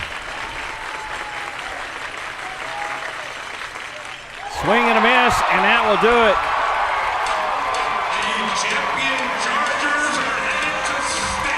Yep, that will do it. The Raiders drop game 3, and the Bernie champion Chargers make history on their first trip to the state tournament. Hats off to those guys. They did what they needed to do today, and they will take game 3, 9-4 over the Rouse Raiders. Yeah, as they made it unfortunate to the 5th round, and they took it all the way to game 3. They had their best opportunity yesterday, as just some errors. Yeah, I mean, that was cost them heavily in. That was a big game, was game 2, an extremely big game. And as you said, Michael, I mean, that was, you know, what decided this with the unfortunate errors in those 3 games or 3 errors and you know, that cost them several runs in that game, and that was the difference. It was, but what a season it has been for this Rouse Raider baseball team. 4th seed out of 25-5A takes it all the way to the regional finals, to game 3 of the regional finals, and just ran out of gas, ran out of pitching. Yes. It just could not throw strikes, and hitting just could not hit it away from other players, right? He's hitting the fielders. Yeah. You hit it to where they are, and they just could not get away from that today. Snake bit, as we call that, you know, where you're making contact, you're hitting it out there, but unfortunately it's right at guys, and you know, they are working the defensive side and doing what they're supposed to do and making the plays as the balls are hit at them. And Sarah letting us know, looking forward to listening to you and watching Baby Gonzo Mason play. Thank you so very much. Tip of the cap to these 2023 seniors and the leadership that they have brought to this team, and they've carried this team to game 3 of the regional finals, 1 step away from state. And what an exciting season it's been. It's been up and down, and what a ride through the playoffs. The Raiders had 8 straight wins, and then they dropped these last 2, unfortunately, to Champion, and that will end their season. Yeah, and Bernie Champion, again, hats off to them. I mean, obviously falling to CC Ray, a top 5 team in the state all season long, falling game 1 and then clawing their way back in and winning 2 straight, and as was the case here, you know, losing game 1 to Rouse and coming back and finding a way to make it happen for their season. Jonathan will run. Well, I don't know. Do we really want to bother going down the final numbers? I mean, on this you can, but it's not a pretty picture. No, I don't know that we need to. I mean, obviously we had a lot of pitchers drop the game, and it's unfortunate. But Jonathan and I definitely want to thank you for your support in this season. For my 10th year, my decade of broadcasting Rouse Raider baseball, you fans have been family to us, and we've enjoyed bringing you Rouse Raider baseball. To those of you who have senior relatives that are moving on to their futures and future baseball in college, or whether it's going to school or whether it's just entering the workforce and moving on, y'all have been like family to us, and we're so thankful for the very kind words that you've had to say to Jonathan and myself. Yeah, very much so. You know, we really appreciate over this that. season, and we hate to say goodbye. We were so looking forward to being able to bring you Raider baseball in the state tournament and exceed what the class of 21 was able to do, and get beyond that state semifinal game to play into the championship. Yeah, and you know, had this very strong team that we had, and honestly, there was no time that these boys that were on this field didn't feel like they were very capable of being that and going on to a state championship. I mean, it was something that was talked about, #redemption, right, from day one, and having an opportunity to represent the Raider alumni, the Rouse fans in the state championship game, and, you know, unfortunately falling short. But my son's time here, we say goodbye to this group of seniors. Jack Knight, Nathan Bergman, Colin Correjo, Caden Kaspar. So many others that have been a part of this group. Joseph Sparshoe, Little Shotty, and we say goodbye to Landon Doss, Blake Gonzalez, Bryce Jordan, Jonathan Cole, obviously Caden Kaspar, Colin Correa, Joseph Sparshoe, Nathan Bergman, Wyatt Sliger, Nolan Harris, Jack Knight. 12 of them. Yeah, 12 of them all totaled. And I'll tell you what, the future is still extremely bright for this Raider squad. We have 9 more juniors following the 12 seniors that just left. And, you know, pitching's going to be in great shape, I believe, for next year. And as these guys get stronger, and, you know, the next wave will have their opportunity to represent as starters on the field, and we'll go from there. But my time as a spectator is not over. Awesome. As Caden's moving on to the next chapter in his career, and, you know, get to see him at the college level, and, you know, see what that brings. You know, he's not done with baseball yet. So Veronica Arnold, good luck to all seniors. Mike LaPaglia, congrats on a great season, Rouse. What a fun month of baseball. Brandy Mann, class of 23, has left a great foundation for the next several classes. Jonathan, as a mom of a football senior this year, I feel for you. So thank you for those kind words, for Thank sure. you. Smooth Lou letting us know. Enjoy listening to y'all. Well, we enjoy having you, Lou. And great to see you last night, for sure. For sure. So the disappointing final here this afternoon, your Rouse Raiders drop Game 3, 9-4 for Jonathan Kaspar and